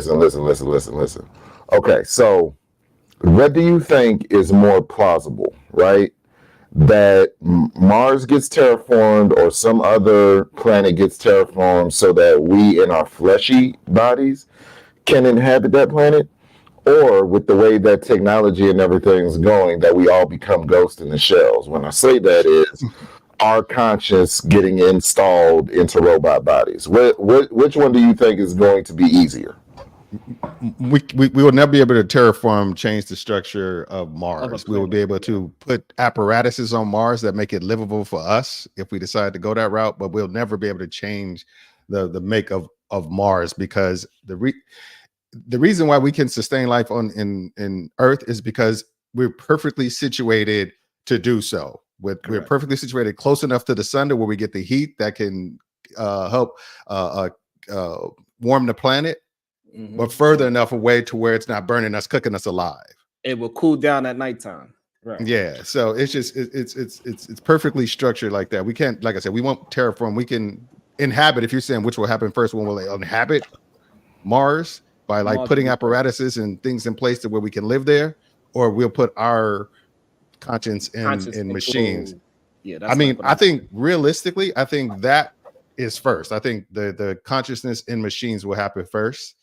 Not that we'll take our brains out, but we will be able to mimic brain patterns in machines. Right. We'll be able to mimic, Damien's algorithm of how he moves, how he talks, and how he structures sentences. Yeah. They be able to mimic that, but it would be limited because he will not be able to grow after that. It would be them forcing Damien to grow with technology. Okay, Damien, this is the new thing. They had to program the new whatever's going on into Damien's already algorithm. I can agree with that. It won't be him actually growing and Right. getting more Unless you live to be 70, whatever life you live to be, that will be like whatever it is. So if you pass away at like 5 or something, for example, that's all you'll have. They'll keep having to download or upload into you like new like protocol or new technology or whatever. So I agree with that. But I wanted to ask Damien a question. What do you think about what we were talking about as far as like the movies showing things and like the technology, then eventually we start seeing the technology? I feel like the technology, what form of the technology exists in order for it to be in the movie, but it's just exaggerated in movies. Like for example, the spaceship or something like that. There's forms of way humans can fly. It's just that we exaggerated to put it in because the funny thing is, a lot of times when people a lot of times when we actually get to that point, it's way different than when we thought it was. If you look at how like people thought we'd be traveling 50 years ago, if they would predict, people would have never thought there would be there was no way that the human mind could say, okay, there'll be a fighter jet in the 1850s, because it's just one of those things where it has to be closely related. What they thought we would be was closely related to what we already had. Because like I said, when it finally happens, it could look vastly different than we imagined. Right. Or things going as faster than the speed of sound. But also take this into consideration. Take this into consideration. I think a lot of what sci-fi movies do and stuff like that is prepare us for things. Absolutely. You know what I'm saying?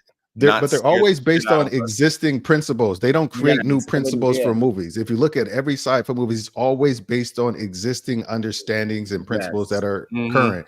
They don't create new ones for it.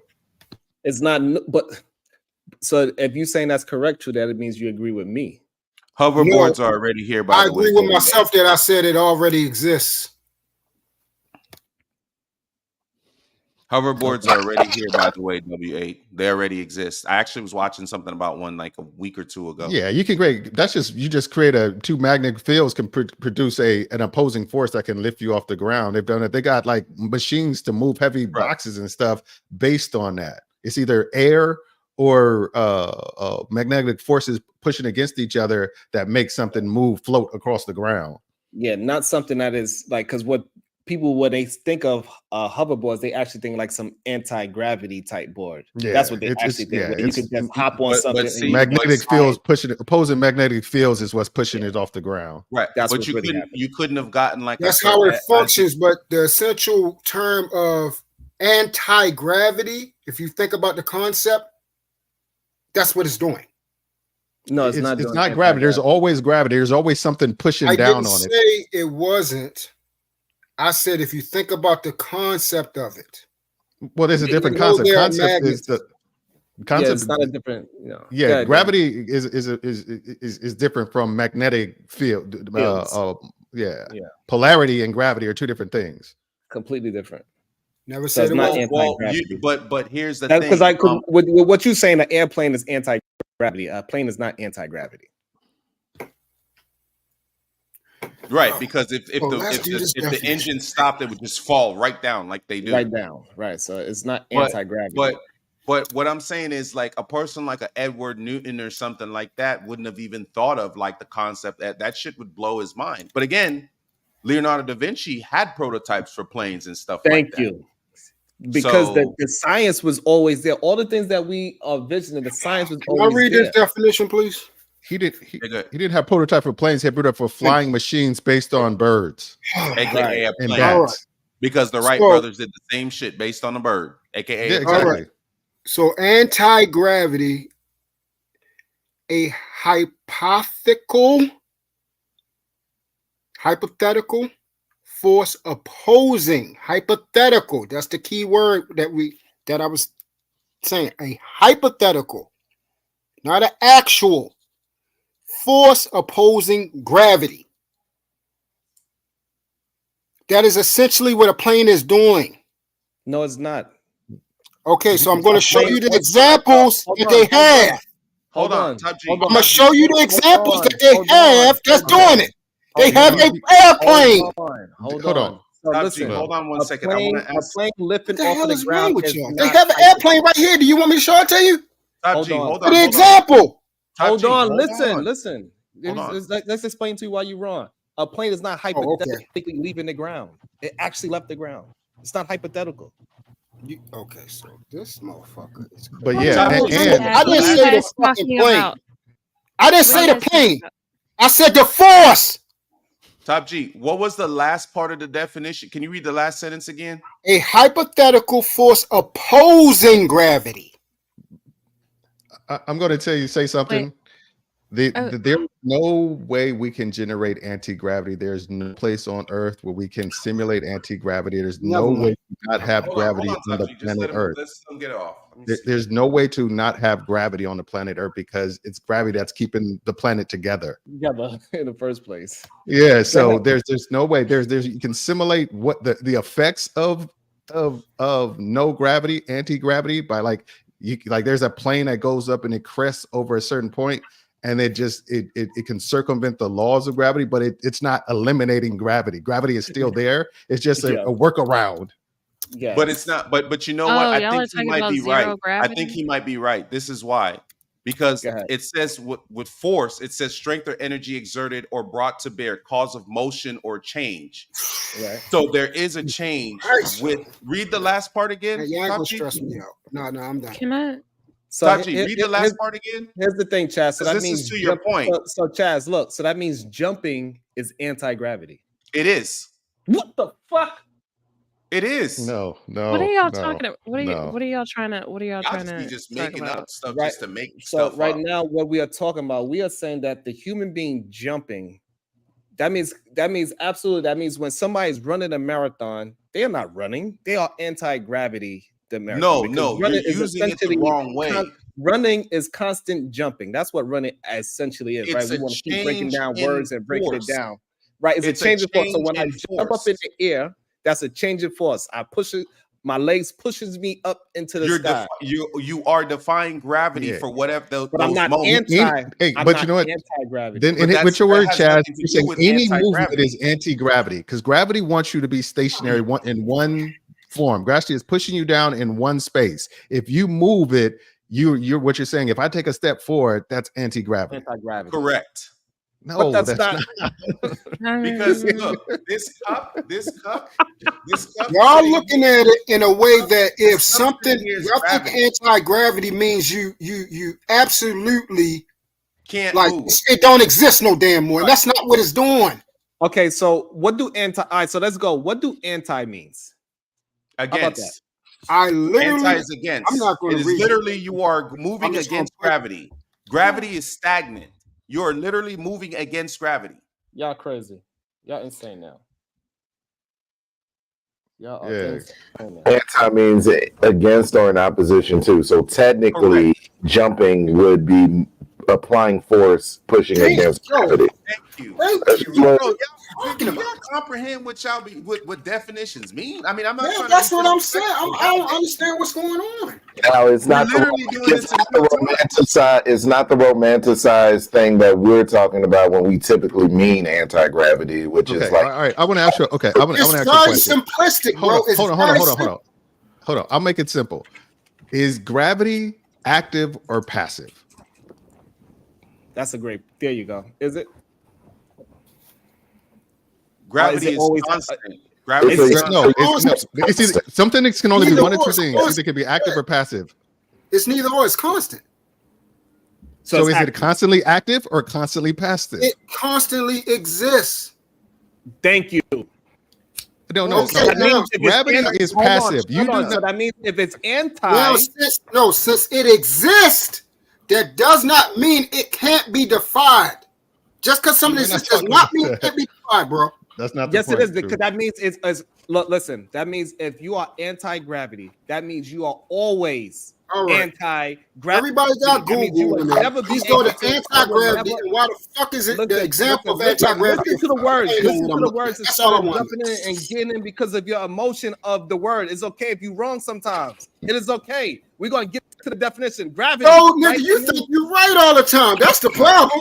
Hold on. Just because So let me- Gravity. hold on. Let me finish. From what I've Hold on. Let me explain something. It's because I'm right on the things that I talk about. I do not talk about things that I do not know. That's the difference between And me you are and you. fucking wrong when it Hold comes to this on. goddamn definition. I do not talk about things I don't know. So I'm willing to learn things. And the problem is you are not willing to learn. So therefore, gravity is a consistent thing. So if it's anti, I hear what you're that saying. means we gotta consistently All that word salad be- ain't So working. therefore, if you are jumping and you come back down to earth, that's therefore you are not anti-gravity. You're just not. means You're no jumping. longer anti-gravity. You're no longer. God damn. You're literally going against the grain. Anti is against. Hey, can you please Anti is read, against something. look up that Okay, definition okay, cool. and So- read so- it so- for him? Okay. So he it can say means- you don't know shit either. Okay, I'll say so. What y'all is saying that if So- jumping is a temporary anti-gravity, right? It's temporary because you cannot stay in the air. Right. So because jumping you is can't- temporary. but there's Okay. more to it than Okay, this so let's stat. follow this You're- rabbit hole. Let's follow the rabbit. So Hold on a second. jumping- You're not so jumping- eliminating gravity by jumping. You're Correct. creating Because a there's still opposing gravity force. in the word. Exactly. But no. Okay, so But that's not listen, anti-gravity. So You're follow. defying the So laws of follow. gravity. So let's follow what the words actually mean. So right. So if I'm jumping, that means it's temporary. Correct. It's yes. Okay. Is gravity temporary? No. So therefore, by the fucking That makes definition, no sense, bro. What you're saying makes absolutely no sense. Your anti literally means against. Yeah, so you always wrong too, Chaz. Huh? You're always fucking wrong. Because we most of the time, Again, we're going by we the- agree most of the time, so you're fucking wrong all the time too. Okay. So let me just say Go ahead. Sorry. the act of jumping You don't know is shit, Chaz. essentially the act of jumping is essentially breaking the influence of gravity temporarily. That is Therefore, true. it is anti-gravity. It is against the law of gravity. It is literally going against that. You're thinking because you're jumping and you're coming right back down, it doesn't think. It is you're literally defying gravity. You are literally manipulating gravity. But hold on. How is But that so hard to understand? Even walking is anti-gravity. Ali just put it in there, and this is perfectly what we're trying to illustrate. It's like you are not You creating don't have a to space. stop something to be anti. Let me finish. You're not creating a space of non-gravity. That's the thing. You're not creating a space where gravity doesn't exist. You can't have an anti and you can't have two things that's anti and what you call it existing at the same time. Okay. No, Listen, real quick. The argument. Hold on, Jay. Let me just. The argument wasn't. It eliminates gravity. Nobody was saying gravity was being eliminated. The definition that True had, this True's definition, was a force acting in opposition to. a force acting against gravity. To act against something doesn't mean you're eliminating it. You're just acting against it. By that definition, I say jumping is anti-gravity. Okay, let's see if we can do this. And I hope I'm not stretching, and I don't want it to go somewhere else. Okay. If true, let's just say Top G is a president or no, a religious guy, a religious pastor, preacher, whatever. And I'm against his message. I'm anti, like, I don't believe in anything he says. I'm against it. So I'm anti his views. I'm anti his message. It doesn't mean that he doesn't exist. He still exists. I'm just against his thing. It's the same shit. It's the same exact thing. Yeah, it's just hard because we're saying that what you're doing is like, because we are able to create forces that can temporarily have a stronger force than the force of gravity, you're always going to come back down. So the gravity was always there. Okay. The word anti-gravity literally still has gravity in it, which means you manipulate it and it goes right back to the other word. Like, I don't understand why that's so hard to comprehend. From what I've learned, anti-gravity means working against gravity, correct? Can we all agree on that before y'all say anything else? Yes. Just say yes or no. I'll say yes. Yeah. Yes. No, Sharon, I want your actual answer. Yes or no? I said sure. I don't like sure. No, yes Sharon, or no. don't turn your camera off and start punching in the air, okay? Yes or no? Yes or no, Sharon?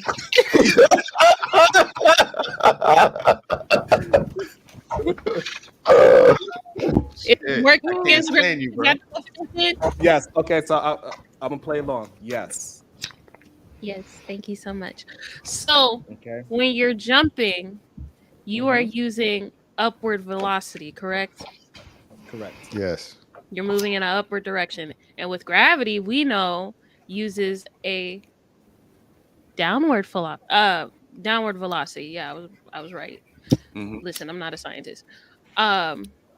So in that case, these things are moving in opposing directions. Right? Okay. So they're working against each other. No, so one is trying to keep you down. No, hold on. You're trying to jump. Because I think the problem is y'all not understanding the word gravity, what it means, right? Okay. So gravity means, right? Hold on. Let me explain what gravity means. Maybe this would make it all make sense why jumping is not anti-gravity, right? It is the force that attracts a body towards the center of the earth.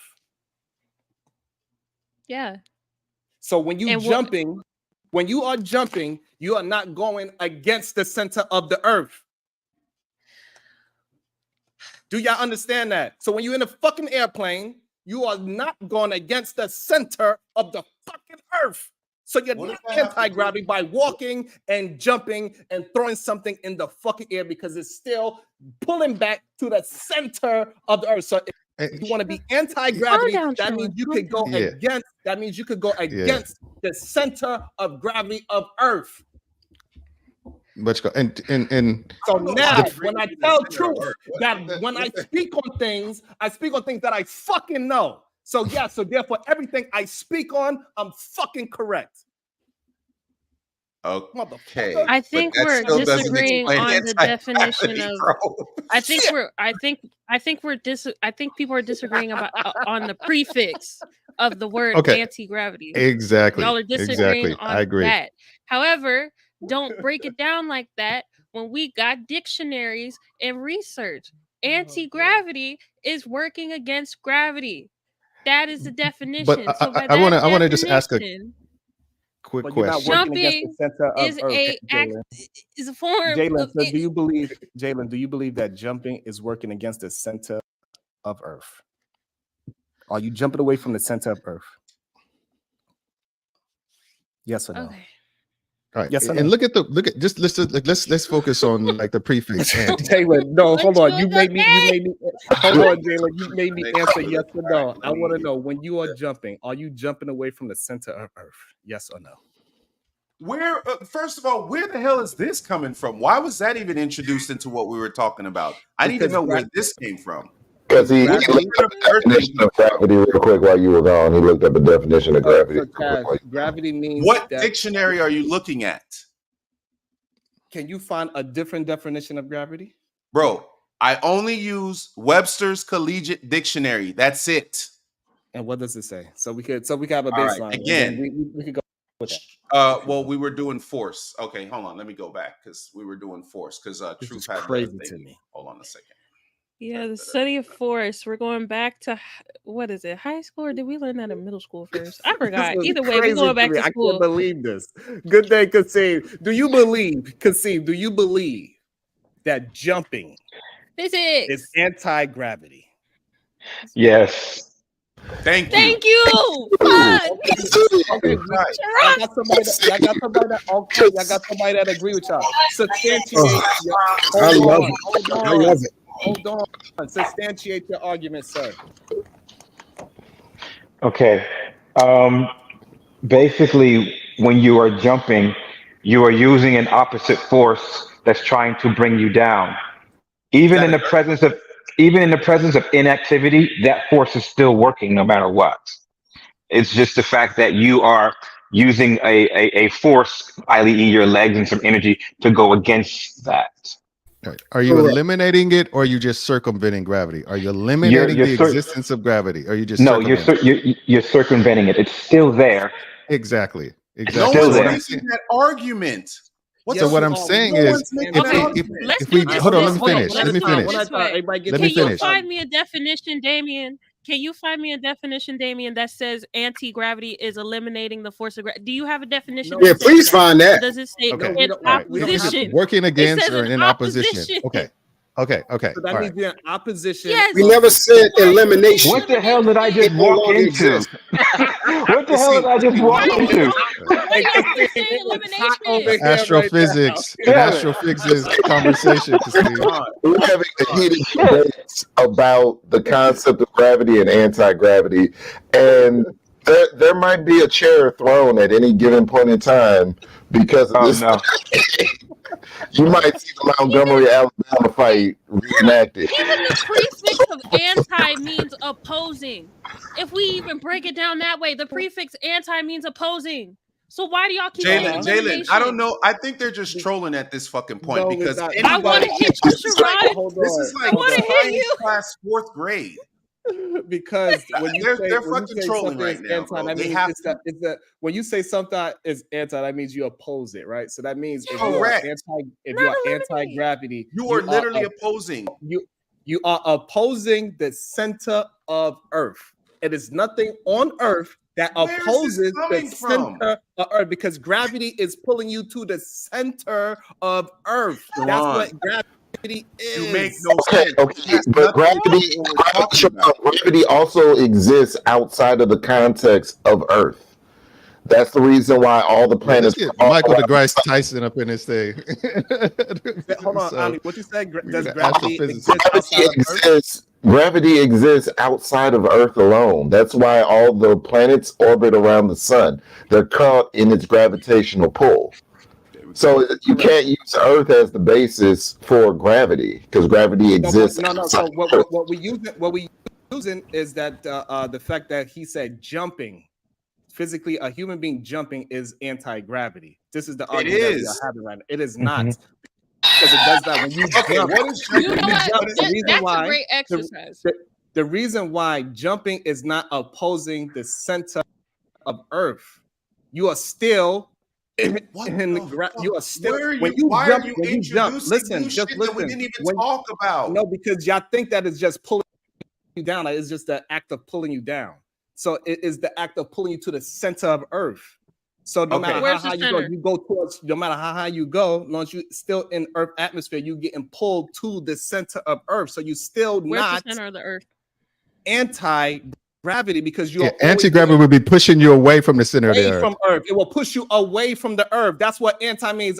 You are literally doing that. Do you guys not know how walking works? No, you're not grasping it. You're not grasping it. It's kind of bothering me a little bit, but I'm gonna try to use my words. So if you are saying you are anti-gravity, that means you created something that will repel you from the Earth. That will be anti-gravity. Where's that coming from? Because gravity is pulling you towards the center of Earth. So when you jumping, you are still in center mass of the Earth. That doesn't make a your body difference. mass. The Your word body wouldn't mass cannot- exist if there was no such thing as anti-gravity. Literally, Say the that again? definition that you asked me for, it says reducing, Well, canceling. it's a theory. There's or a theory. There's an protecting anti what against everything. the There's effect of anti gravity. everything. You If are there's literally something, reducing there's a your theory your based on mass. its opposite. You're So literally reducing. When you stand straight up and down, you are falling in the law of gravity. By moving, you are literally defying the law of gravity. Okay, so Kasim, so do you agree with that as well? You agree that when you walk in, you are anti-gravity? Yes. What the? Okay. Sharon, what's How stopping? is it The only thing that Sharon, hold on for a second, Sharon. The only thing that's stopping you from getting to pull to the center of the earth is the ground and the crust. If you remove that, you will still be moving towards the center of the earth. However, that force is still constant. So right? you're not. So the force is still constant. So building that casino. So that alone, right? So you are always being pulled towards the earth, right? So Yes. if you are not being pulled towards the earth, that means you are repelling from the earth, correct? Against, yes, but that doesn't mean that that force no longer exists. No. This is what y'all missing. Gravity is a certain thing, right? For you to be anti that means you are opposite of gravity. So if gravity is pulling me, for you to be anti-gravity, that means you are pushing away. Do we understand that? Sharon, yes. Gravity is pulling. Gravity is pulling. Anti that would be pushing. Right. You are not pushing away. Let me make it real simple. Let me make it real simple. God. Sharon, How do you jump? Wait, no. How do you jump? How do you jump, Let me Sharon? hold on. Let me make it real simple. No, Damien. How do you jump, Sharon? How do you jump? You jump. Like how? Oh my God! Explain Don't the say that process shit. of jumping. Okay, so How do you jump? again, so you jumping is not repelling you away from Earth. Y'all don't know It's why you're not repelling you away understanding from that What is gravity. it gravity. then? It's not. What is jumping? Okay, again, we are defining the word gravity. Gravity is pulling you to the center of Earth. Kasim just gave a great example. If you take the ground away, you be still get pulled down lower. The more you take the ground away, you get pulled down lower. Just because you jumping does not mean you are repelling from the earth. So once you pull, when you could create something that pushes you away from the earth, that would be anti-gravity because it's pushing okay. you You know away. what? Hold on. Using your logic, Chaz, a parachute is anti-gravity. How would a parachute Your logic be is saying a anti-gravity if it's anti-gravity pulling you back because, down to the earth? like I said, no. It's not pulling you away, It's pulling a you down. mechanism. It's a mechanism that you employ to slow down the force of gravity on you. That's what jumping is. If there's something you're jumping and you jump in the air, you have employed a mechanism to slow down your back down to the ground. You're falling back into the law of gravity when you're going down. Like that sounds Damien, absurd, where bro. the fuck did you pull that shit out from? Okay. I know, that shit's crazy. Think about how gravity works. A parachute is an anti-gravity, but a hot air balloon is definitely anti-gravity. Thank Correct. you. A Yes. parachute is falling back into the law of gravity. It is bringing, even though it's just bringing you back at a slow. It's no different from a feather falling down. It's just bringing it down slow, but it's still going back down to the center of Okay. the, So of correct. the That hot air balloon is still everything that goes in the air is descending. It's not something. There's nothing. If it goes up, it's everything that goes in the air is on a constant fall. There's Is a things bird, that you can. is an eagle defying gravity? No. It's flying. What No, it's not the defying. fuck? It's not a bird is not anti. Do you know how eagle flies? No. I can't. I tried, An y'all. eagle is constantly falling. It's not. Listen, if the bird. I if the- see. I know listen, what this okay, is. listen, You this guys is are this is on the part back. That's bugging me out. This is the part that's bugging me out. If something is pulling it, right? If something is pulling, right? For it to be anti, that means it needs to be pushing, right? Yeah. Yes. Correct. So therefore, human beings are never pushing themselves off of Earth. Literally, So therefore, they are literally not the step anti-gravity. that you Airplanes take- not anti-gravity. Sharon, literally the step that you take is defying gravity. Literally that step coming back down, you're going back into the physics of gravity. But Okay, pushing so it's literally against. So Anti is against. again, this is the part y'all misunderstanding what the action of I jumping know what this is. We're on an episode of Punked, aren't we? Where's Ashton Kutcher at?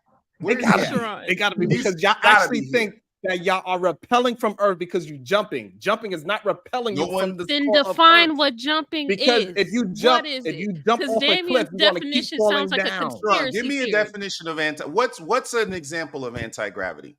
Anti-gravity for the last goddamn time in this. What's an example? I don't want to hear definition. I want an example of anti-gravity would be you being pushed away from the goddamn. I don't Earth. want a definition, Sharon. Give me an example. Even a rocket, example. even a rocket, once it doesn't leaves the exist on this atmosphere, planet, so even he can't give you a rocket, literal even a example. rocket, But then there once will be no definition for it. Guys, let me show you how powerful gravity is. Even when a rocket leaves the Earth atmosphere, for it to get to Mars, it would have to use Earth's gravitational pull to shoot it to fucking Mars. That's how constant gravity is. What does that have to do with anything?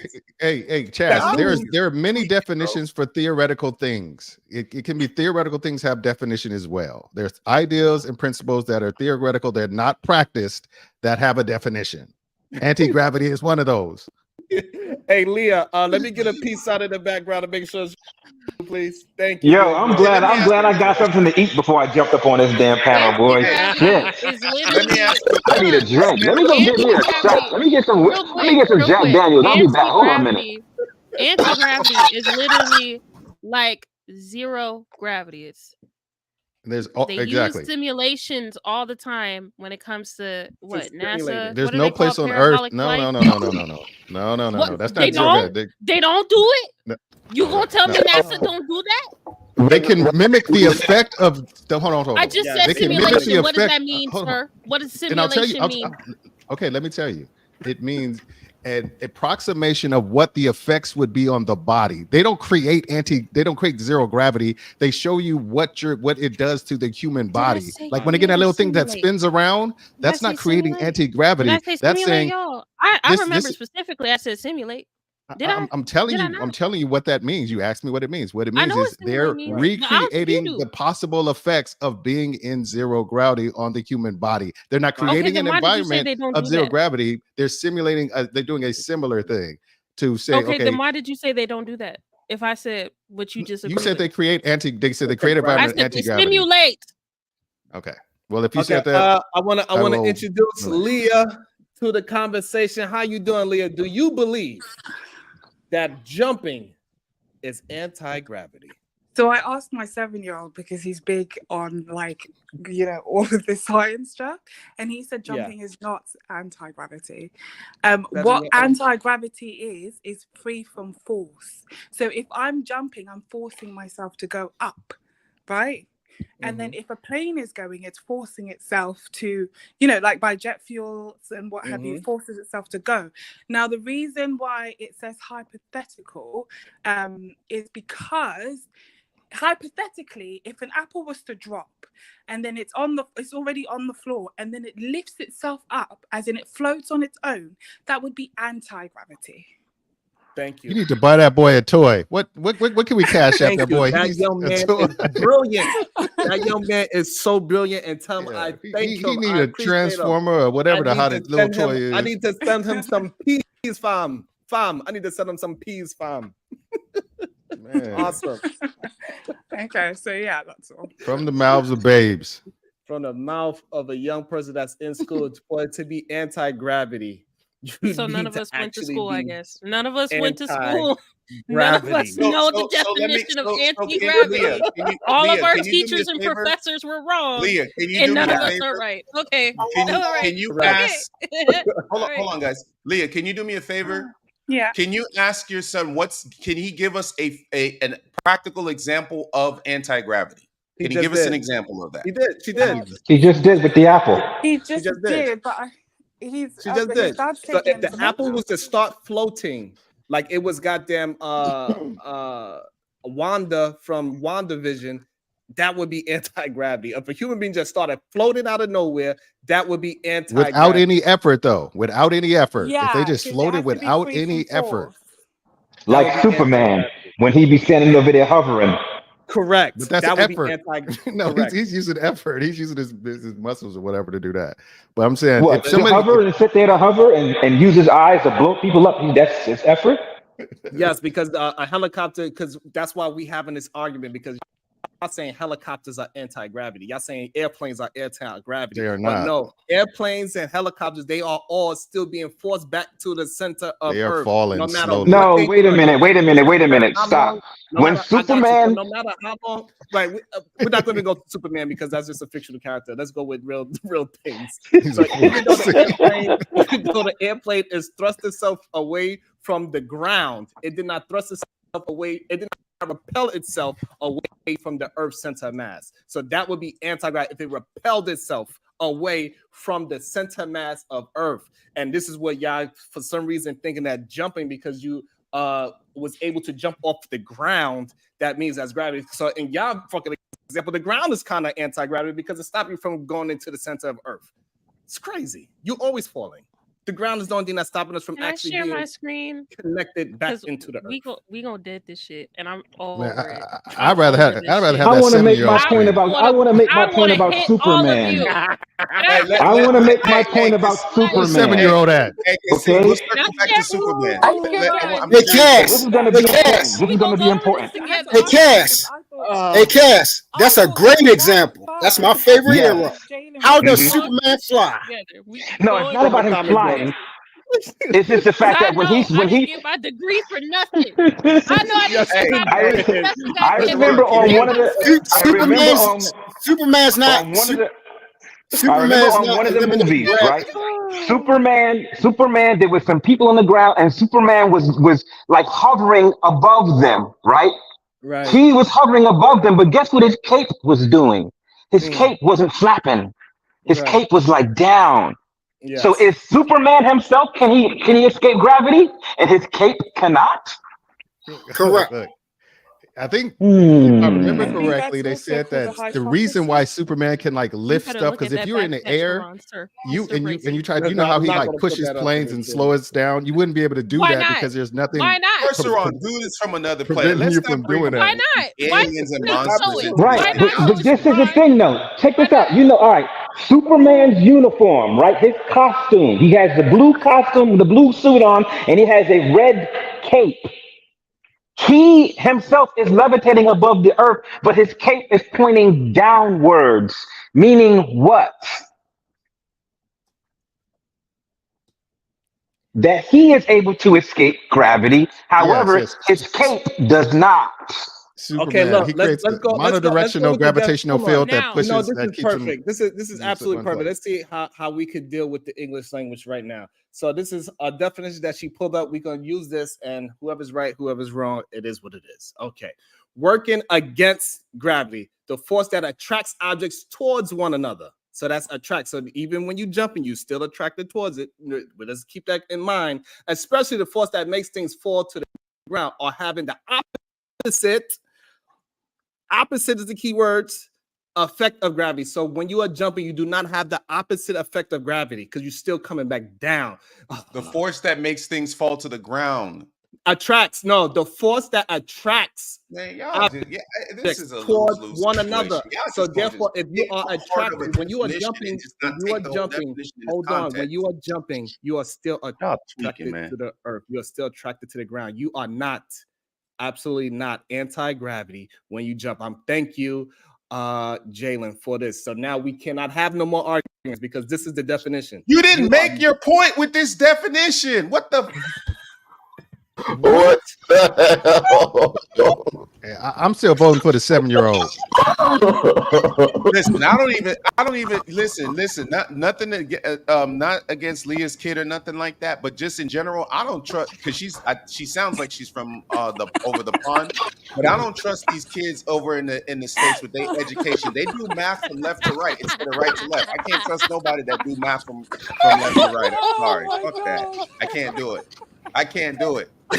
I looked at that shit with my homeboy, he do this on purpose. Hold on. Y'all about to make me turn off my camera and punch the air again. Listen. Let's all take a moment and appreciate that all of us melanated folks are arguing about the concept of a fundamental force in the universe called gravity. Because I've seen other podcasts and they argue whether or not M&Ms have a flavor based on the color. So listen, we are ahead of the game, folks. So just Ooh, that's a good one. the game. We might need to get into that. So Kasim, after reading that definition, do you think jumping is when you jump, you are not being attracted to the earth anymore? After that definition, I had to change my stance because I was given information that goes against what I thought, and I deemed that information true. If So we can only get one. Solution-based gang, Who we was talking are about the here. earth We was got flat? down to the bottom of. No. I had made a comment about Anti-gravity. it, but like This was a really. I didn't Hey, know. I want to say. I want to just say making this. a comment in general. I wasn't saying anybody in Yes, particular. I want to say to this. punch somebody I'm in the just so face. excited You do that not we be was thinking able the to earth is have a flat. real conversation that we all wound up being passionate about. That we had no idea that we was passionate about gravity.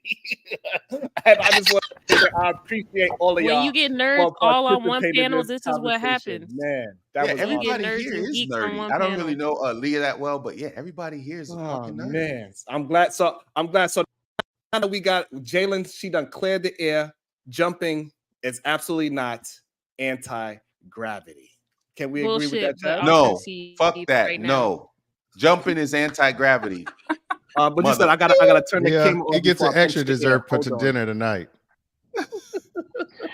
what was that, Chaz? What? I said, mother, bling. I said to myself. Next topic. M&Ms. No. Does anybody What? believe the M&Ms change flavors based on the colors? Absolutely. Shut up. You think so? Just shut up. That's all I gotta say The to color that. is absolutely a flavor. Yes, it's a flavor. They all not one flavor. What? Maybe It's your been taste buds a is while since maybe I've had M&Ms. your Ron, I taste thought you buds. could read. You really believe this? Here we go. Here we go. Let's go. Let's get it. Hey, maybe your Let's taste like not. that's how come they got certain people that could taste things and they they drink the wine and like this got a strawberry. I taste a little bit of vanilla. It got some people that got They those don't say tongues, but I it got taste people yellow, like me. red, and No, so we green. talking about a plain bag of M&Ms. We're not talking about the coconut flavor ones, the special editions, none of that stuff. We caramels. talk about a plain bag of M&Ms. You saying the flavors change based on the color? Yes, because the orange M&M is based on the orange. There isn't an orange M&M, is there? Wait. There probably The is. dyes. There's a different taste to the dyes that make that color.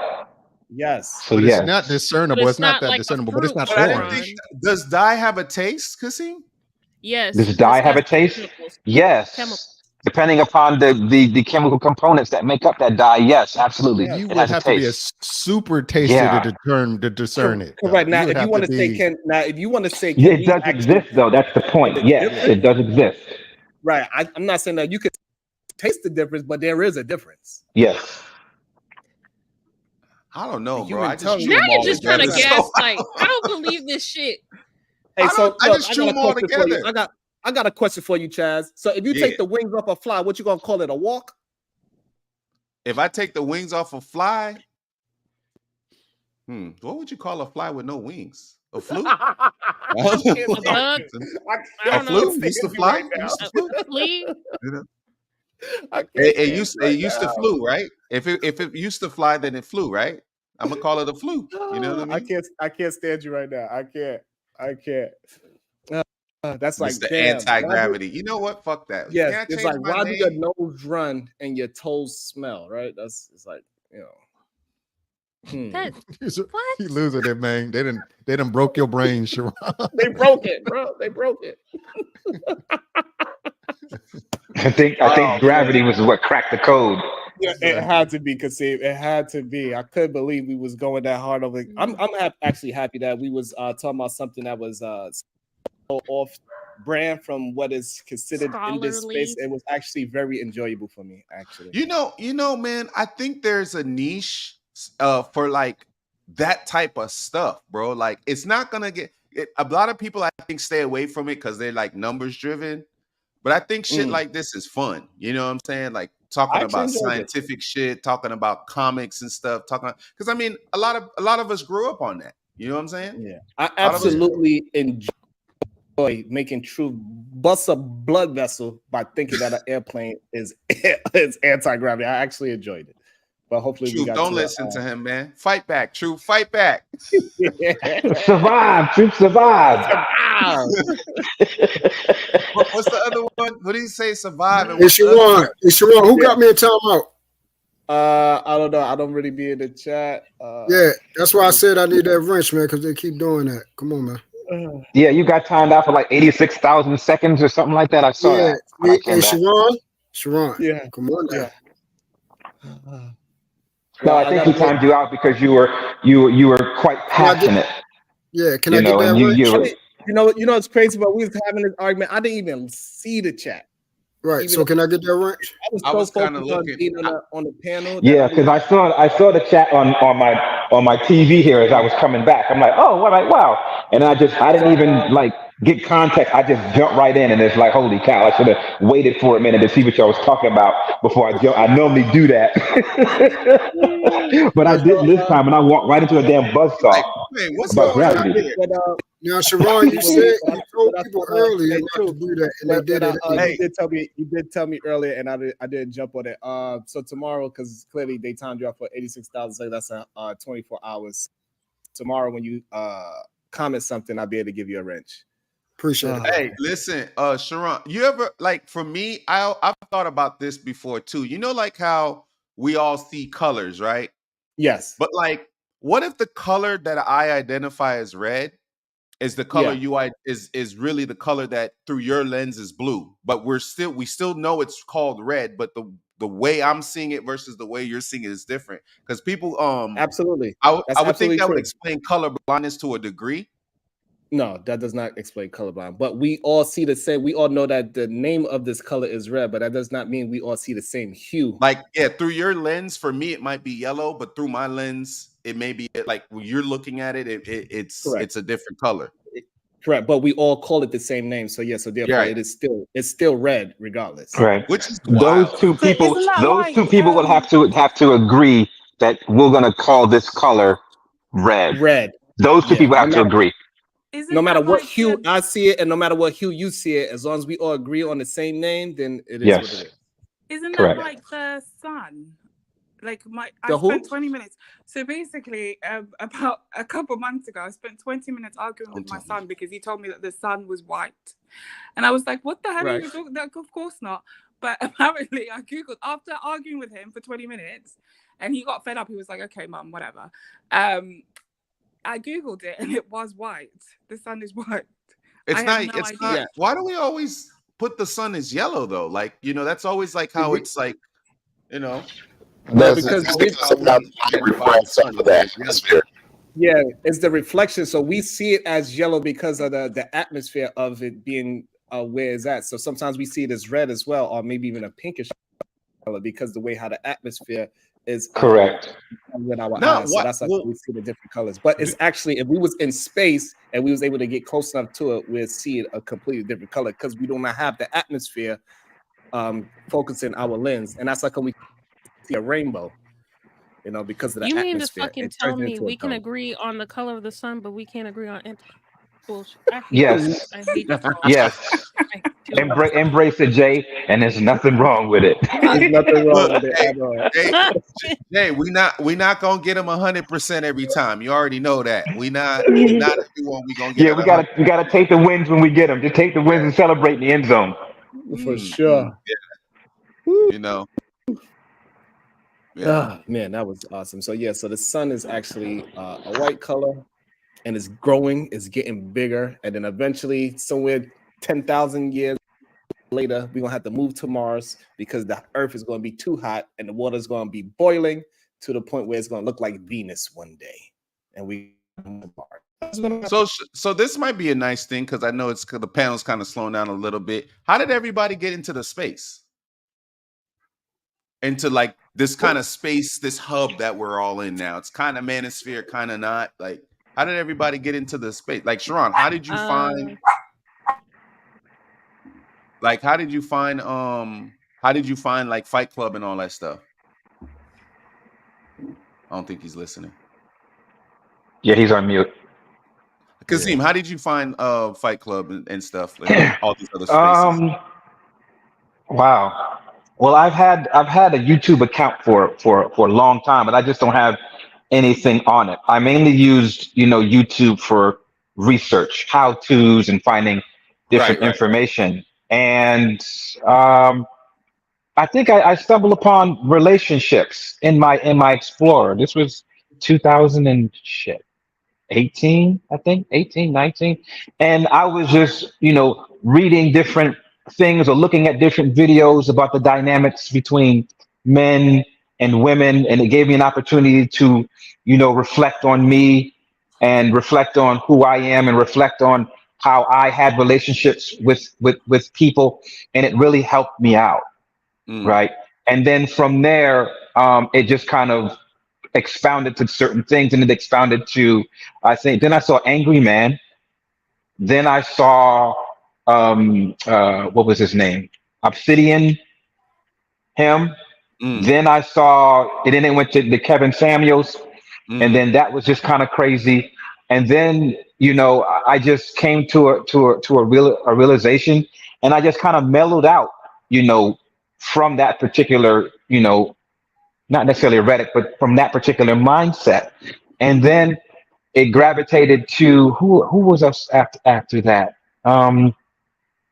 It was just like manosphere stuff. And then I had come upon, Fight Club, and I saw that, and I just thought that was a lot of chaos, because I don't get involved in so much chaos, and I'm really particular about certain panels, mainly certain topics, right? That I'm on, because I'm a little bit older and I don't have time for that. And it just, you just kind of jump from one theme, to another. I'm not necessarily stuck in this manosphere type of thing. I'm into fashion, and I'm into retail and watches and stuff like that. Right. But I'm also into BMX bicycling. I was a professional back in the day. I was sponsored by GT Bicycles, and I used to go to competitions and stuff like that. Nice. Right. So, No but mainly way. That is freaking awesome. I'm sorry to jump in, but that is freaking awesome. I would have never in a million years. Yeah, I would have never took you for a bike person. I would have never even thought of that. Yeah. I was professional. Wow. Yes, awesome. I was sponsored by GT Bicycles in 1986. From GT Bicycles, I went to a company called Ozone. I was also sponsored by Raleigh Bicycles, and then from there, I went to the military, where I was a paramedic. I was on my way to get my PhD in neurosurgery, but I was also good at drums. In high school, I was good at drums. I was in South Carolina. I was all-state drums for like 3 years in a row. Yeah, you look like and then a I had many scholarships and stuff like that. But my heart was always in music, and I was in the military. I was rising very high in the military, and my mom and dad got divorced. Right. So after I got out of the military, I came back home, and I was like, yo, mom, like, where's dad? And she was like, we divorced. And I'm like, why didn't y'all tell me? When I was, I was like, why didn't y'all tell me? Y'all got divorced. And she was like, oh, Kasim, you were doing so good, in your medical career. We didn't want to distract you. And I'm like, I really didn't want to do this medical career. I did it because of dad. And she says, follow your heart. So I said, I want to do music. I was very good at composing music and writing music and stuff like that. They used to call me Brainstorm Beats. Drums, percussion. Drums and percussion. All percussion? Okay. Yeah, I still have some stuff, back here that I kind of toy around with. But yeah, I moved to New York City. Went to the Institute of Audio Research full-time to learn about engineering and the boards. I already had a bachelor's of science degree in finance, so I just wanted to know how to run my quote-unquote music company. And then I started working at the Gap, man, on West 4th and 6th Avenue. And then next thing you know, my retail career was growing much faster than the music career, because once I got my diploma in studio engineering, I was supposed to get an internship with with Sony Records, right? But for somehow, that didn't work out. But then next thing you know, I'm in retail management, right? And next thing you know, boom, I'm working at Ferrari. I'm store manager at Ferrari. So now I'm buying apartments and I'm traveling. I'm doing all this stuff, and it's like, hey, wait a minute, this retail thing was supposed to be like a pit stop. It wasn't supposed to be what my goal, what my livelihood is. So so luxury retail chose me. I didn't choose it. That's dope. That's how life goes, though, man. Like, even with me, with all this stuff that I'm doing now with like editing and doing all this stuff like that, this was like a fluke. It just like came out of nowhere, like left field, and I was able to incorporate everything with me. But that's dope, man. Like, dude, one day we got to hear like your full story, bro. It seems like you've lived a lot of life, and the military was definitely sounds like an experience too. Yeah, I was stationed at the 101st Airborne Division, Fort Campbell, Kentucky. Air assault. I did air assault training. I did airborne training as well. When I was in AIT, I graduated honors. I was one of the top medics, at Fort Sam Houston, Texas. At that time, my MOS was 91 Bravo. I don't know what it is now. And I was doing like the Persian Gulf War. And I remember when I finally graduated and we got our orders. I was in Delta Company, and there was a whole bunch of females over in Alpha Company.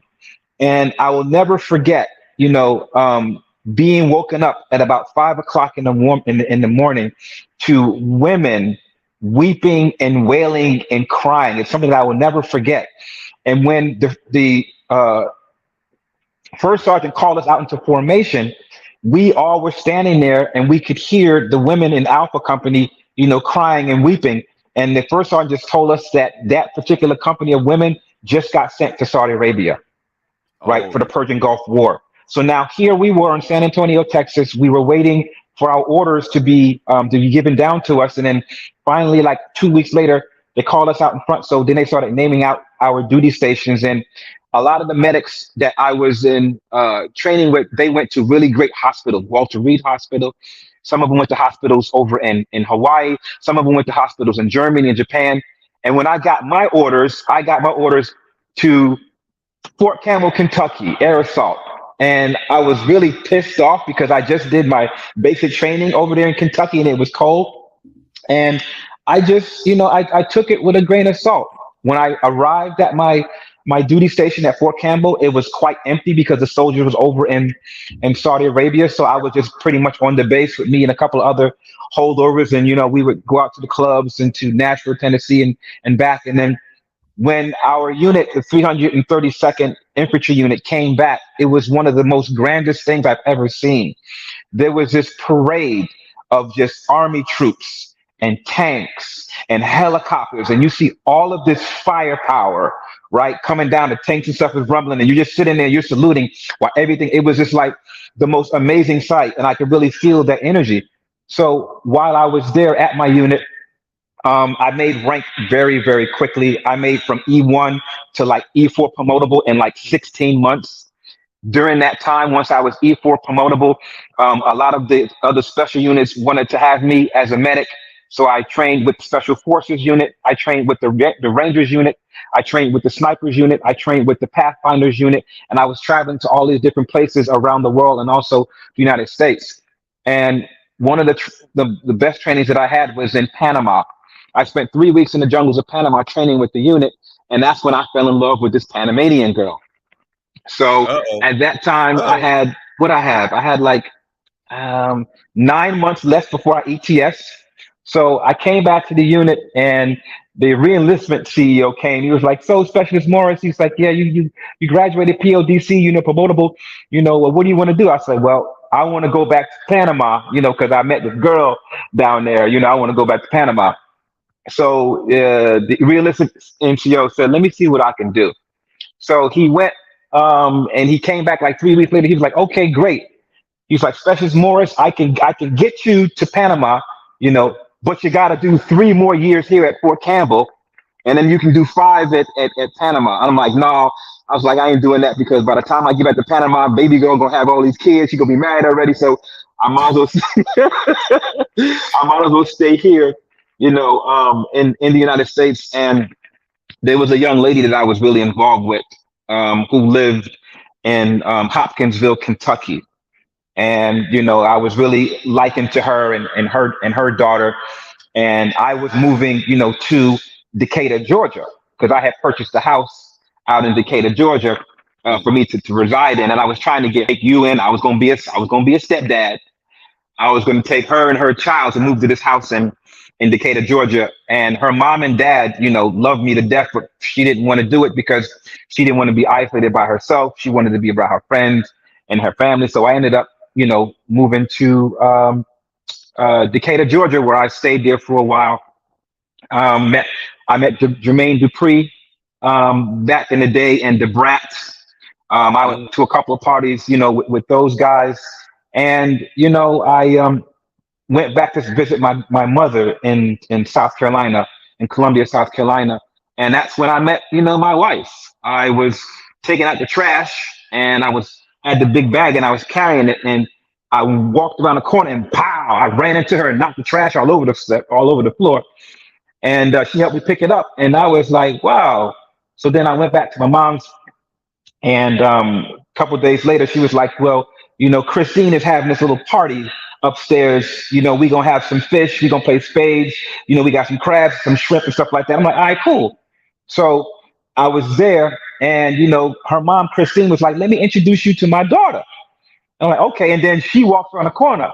She was like, Christine, this is Tina. I'm like, yeah. She was like, yeah, I know him. I ran into him at the trash. Threw his trash all over me. Yeah, around the corner. And we just started hanging out, and we just started, seeing each other a lot. At that particular time, she was 18, I think, and I was 22-ish.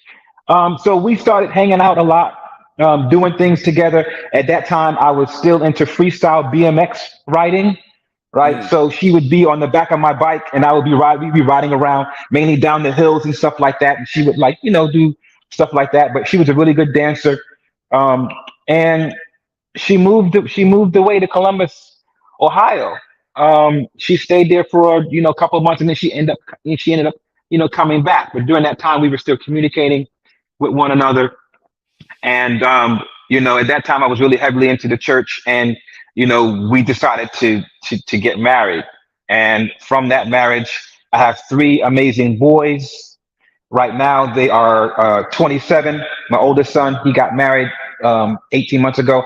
My middle son is 25. My youngest son is 23. He's about to be 24. They are spread out on 3 different continents. My oldest son is here as well. Yeah, my oldest son is here in the U.S. He's in California. He is a FBI forensic diver, meaning that if you happen to drive a car and you drive off into the river and you drown, my son will be the one in the scuba gear going down there, gathering all the information and doing all the assessments. My middle son is in Germany. He is a dentist right now. He just got his license. So he's going to a higher education from that. And then my middle son, my youngest son, he is in Tokyo, Japan, studying neuroscience. So we have these little calls and these little meetings like every week. We'll get on Snapchat and we'll chop it up. They'll ask me various questions about what's going on with them, mainly like in relationships and stuff like that, the things that they're going through, and some of my experiences, with them. We talk about, my current relationship now that I've been in for over 10 years, right? Very nice, very loving, very good dynamic. So I think as a father, I have a lot of experience and things like that to share, with them, because as a dad, I want the best, for them. And I tell it like it is, but yeah, I think, this space is it can be important. There are certain things that you can definitely learn from it. I know I did, back in 2018 and stuff like that when it comes to relationships. But I think, I'm a big believer that men and women are better together. I am an individual that has experienced the goodness and the joy of having a woman in your life. I think they bring great joy, to a man and to men. And it's unfortunate that a lot of men have not experienced that for a long time, or have not experienced that at all. And I tell that to my sons. They are. Yes, what's up? You might be able. You should probably like get a marketing plan and see if you could sell your sperm, because you got 3 great men. You can tell them how they educate. Hey, you trying to make them like that doctor on Netflix? Well, no, but I listen. I ain't no dummy. You know what I'm saying? I ain't no dummy. You know what I mean? I ain't no idiot. I know what the hell I've been talking about. Even with Superman. Well, I think all that practice, right? Because I don't have kids personally, but like I know being a parent is not. There's no manual for it, and I think you guys can agree with that. It's just everyone has their ways. Some may see it good, some may not, whatever. But I think like a lot of that shows when you're giving knowledge, when you break things down, the way you break it down like very like concise and like to where people can understand it. You know what I'm saying? So Yeah, I think people need to do a better job in learning how to communicate. And I think sometimes when people get caught up in these spaces, when you get caught up in certain channels with chaos and confusion and disorganization, where everyone's talking loud and talking over one another, if you're in that environment for too long, that becomes part of your character. You take that energy from YouTube and you bring it into your personal life. You bring it into your relationship. You bring it into your job.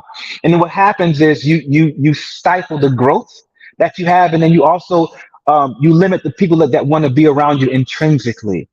So I'm a big believer in staying in my frame, whether I'm on the block or whether I'm on Broadway. I'm still going to be the same. Right. So I don't have this alter ego that's, Kasim here, in my apartment. And then when I get on YouTube, I'm just a total troll or I'm something else. I don't believe in doing that because I work very, very hard to get to where I am. And my character and my values had a lot to do with that. And I don't believe in sacrificing them, and no matter what space you're in. Facts. Beautiful, man. Beautiful. Yeah, that's beautiful. That's a great point. There's a lot of people. Go ahead, Jay. I'm sorry. I'm kidding. Go ahead, Jay. Jay, how'd you get into the space? That's okay, Jay. You can hate. Listen, Jay. You can hate. I'm not gonna like everybody, and everybody don't like me. That's perfectly fine. No, I like Kasim. I was just being goofy. You were just being that person. You see, you ain't had to do that. I didn't, but I felt like it was necessary. Jay, how did you get into the space? Like, how did you wind up? Yeah, how did you wind up? Okay, let me get in my my reality, my actual self. All right, so I came here from Themis and Thoth. If y'all know who he is, Themis. No. Yeah, I know who he is. I was on his. Me and him had a little beautiful engagement, should I say, on YouTube. I was on his. I came up on one of his panels, and he tried to destroy me, but that didn't work too much. But yeah, I think I saw that. Oh my god!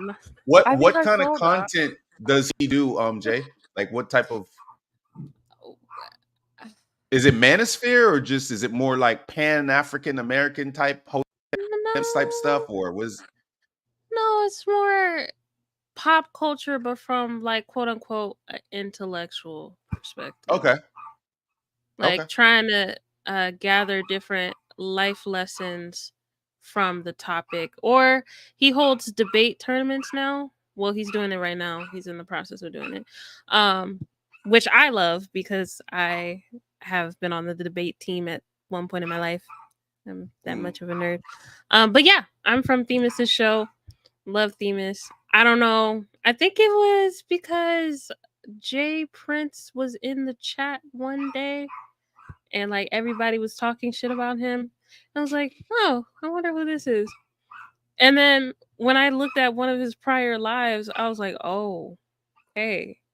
And then it's just turned into a case study ever since. Yeah. Themis does shit on the manosphere quite a lot, though, doesn't it? My question is, so Jalen, how did you find me? How did I find you? Yeah. I think I just asked you for your YouTube one day. I didn't. I found you through Trigger Mike, Sharon and Sharon, and you and I, we went back at it. I think at one point, yeah, you tried to check me like I was some kind of wet food stamp. I'm like, yo, like who the hell is this dude right here? I remember that. Hey, Kasim, did you know Sharon with the dreads and the beard? No, I didn't. No, this was when he was clean cut. That boy was a demon. Yeah. That boy was a demon. Yeah, he tried. You know what I'm saying? But again, I'm on the side of peace and being amicable with people because it works out better for you in that favor. So you're not gonna see me beefing with nobody on this stuff. I'm too old for that. Yeah. So Jay, did you end up from Jay Prince's live? Did you end up going to like say Fight Club and just kind of No. seeing who was there and then kind of Once people described Fight Club to me, I knew it wasn't my space. I don't like being around that much chaotic shit. It's bad enough Jay Prince does that on his own. I like being able to have more constructive conversations. Because I want to know how people think and why they think the way they think. Because I like the fact that we're all fucking different.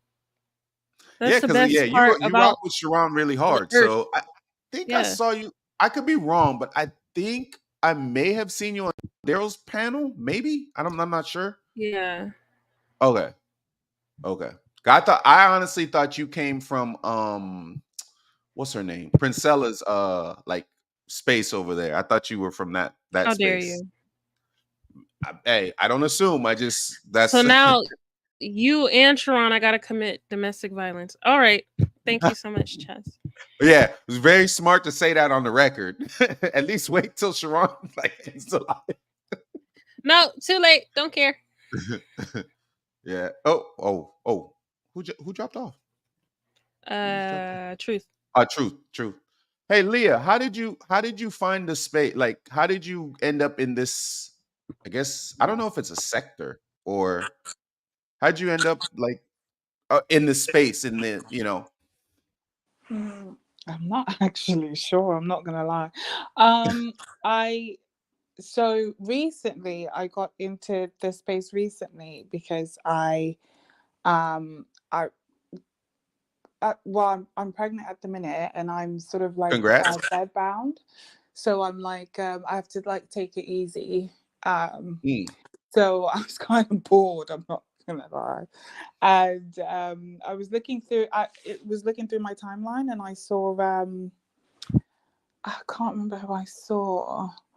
I don't know if it was Daryl or something. I saw like one of the spaces and I had a look, and I got into it recently by like I really liked like Daryl's like work ethic at the time when I watched him, and I saw him with Princella, and there's a lady called Venus as well. I think that's the first time I actually like really got into it. But how I got into like the reason why this was on my timeline in the first place is because my friend told me about Kevin Samuels. And I didn't believe her at first. What'd she tell you? But then I sort of like looked at it on YouTube or something, and then I saw Did she tell you it was like polarizing or? Yeah, she said a few other choice words, but okay. Yes, basically. And then I looked at like I think he said something to some sort of girl. He said that she was average at best or something. And that's the video I saw. After that, I didn't watch him again. But then I got into, I think like other stuff started coming up, like Lapeef and Fresh and Fit and stuff like that. So I think I got into Fresh and Fit first, and then or Lapeef first. I can't remember. But there was a lady called Kay and Kayla. I think Kay is now on. Oh, you've been around that long. Okay. Yeah, Kay is now on Seamus's channel. So I saw those two, and I really, really liked them because they were just shitting on the rest of the panel, and I found that hilarious how they could wind people up so easily. And then I think that's how I got into it. And then there was like Fight Club that I saw through Anton, who was on the Lapeef show. I thought it was part of the Lapeef show, but apparently it wasn't. But that was way too toxic for me. It wasn't something I wanted to watch. Girl, you're better than me. I still haven't seen Fight Club. I don't know shit about Fight Club. But I stopped watching the Lapeef show when Kay and Kayla left. And then I just got off it like completely. And then just got back recently. Nice. How did you stumble upon me? I think it was through Daryl, but I used to see you on Fight Club when you had the dreads. I think. Oh, she knew toxic Ronnie, toxic's Ron. And the big Portuguese guy, the fatty guy, and Jay Prince. I think I saw that because when I saw him on Themis, I was like, oh no, this is gonna go left. And then before that though, I actually saw Cynthia G first. And I couldn't stand her at first, right? But then the more I got into the manosphere, the more I was drawn to Cynthia G. So I think you guys need to really be careful about like how you guys present your arguments about women, because like it brings people like into the opposite sphere. Do you see what I'm saying? Right. Because you can I force completely somebody to the understood dark that. side. Yeah. I don't think she's the dark side, but I'm just saying, like it was just so negative all the time that I started to understand what Cynthia G was talking about. And the reason I didn't like her at first is because I didn't understand. I didn't get what she was talking about. I didn't see those types of people around me.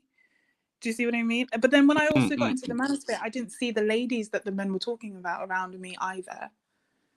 So Has that it was changed? very Has confusing. that opinion changed? What? Which opinion about what? Which About not seeing the people, or do you notice them now more, or you still don't? That's not like in your space. No, I don't know. It's not in my space. Like, but obviously, if you're online, you know, like now that it's been filtered, so now I see things like. I mean, I really do try to like cancel these people, but I see like Angry Man and all of that, and I try to like say like do not recommend, like do not recommend, do not recommend. But like those types of, so I see those types of women that, you know, that are shown when I look through my timeline now. And then I see like I've seen like on Daryl's show a lady called Sexy Red. So I mean I know that they exist, but I thought that they existed just like for polarizing purposes and for entertainment purposes. I didn't know that people walked outside and saw those specific women. You think Sexy Red is polarizing? Yeah. Okay. Do you not? No? Doesn't everybody else? Doesn't anyone I'm think guilty of I don't not know Sexy Red. really I don't watching know most her. of her content. I don't even know if I didn't even know she was still like. I saw her. She was up. I think on. Was it your panel? Yeah, it was your panel, Sharon. Right? She was up on your panel like a week ago or something. No. When I say Sexy Red, I mean the rapper. Oh, I thought you were talking about the content creator. Oh, I thought you. Yeah, I don't know that. I don't. That's her name, isn't it? Sexy Red or not? Yeah. You're right. Yeah. So that I saw Sexy Red on Daryl, the rapper Sexy Red on Daryl's show, and like I think it was. You mean they were reviewing her or the actual Sexy Red? Because I think I don't know. I don't know if that's. I'm sure that's her name. No, the YouTuber. I think you saw the YouTuber Sexy Red. No, was it? I know there's a YouTuber called Sexy Red because I saw her on Daryl as well, but on Daryl's show. But I meant there's a rapper lady. She's called Sexy Red, and she like the booty hole brown lady. Sorry, the booty hole brown lady. The that's what she's known for. My booty hole brown. That lady. Nah, she talking about somebody different. Is she? I don't know. Okay, I think she's talking about Sexy Red. Been over here before too. She's been on the panel and everything. So yeah, because that's what I was saying. I didn't know who she. That's kind of the confusing thing. No, you're talking about the Sexy Red YouTuber, which I've seen also on Daryl's show, like as a panelist. Right. But I'm talking about. There's a rapper that's I don't know, Jalen. Were you on? No, the rapper. There, we know the rapper, but we're trying to. Some lady. It was. Yeah, we know the rapper. Daryl was reviewing. It was a rapper. Oh, it was review. Okay, that's what I thought. It was a review of the rapper.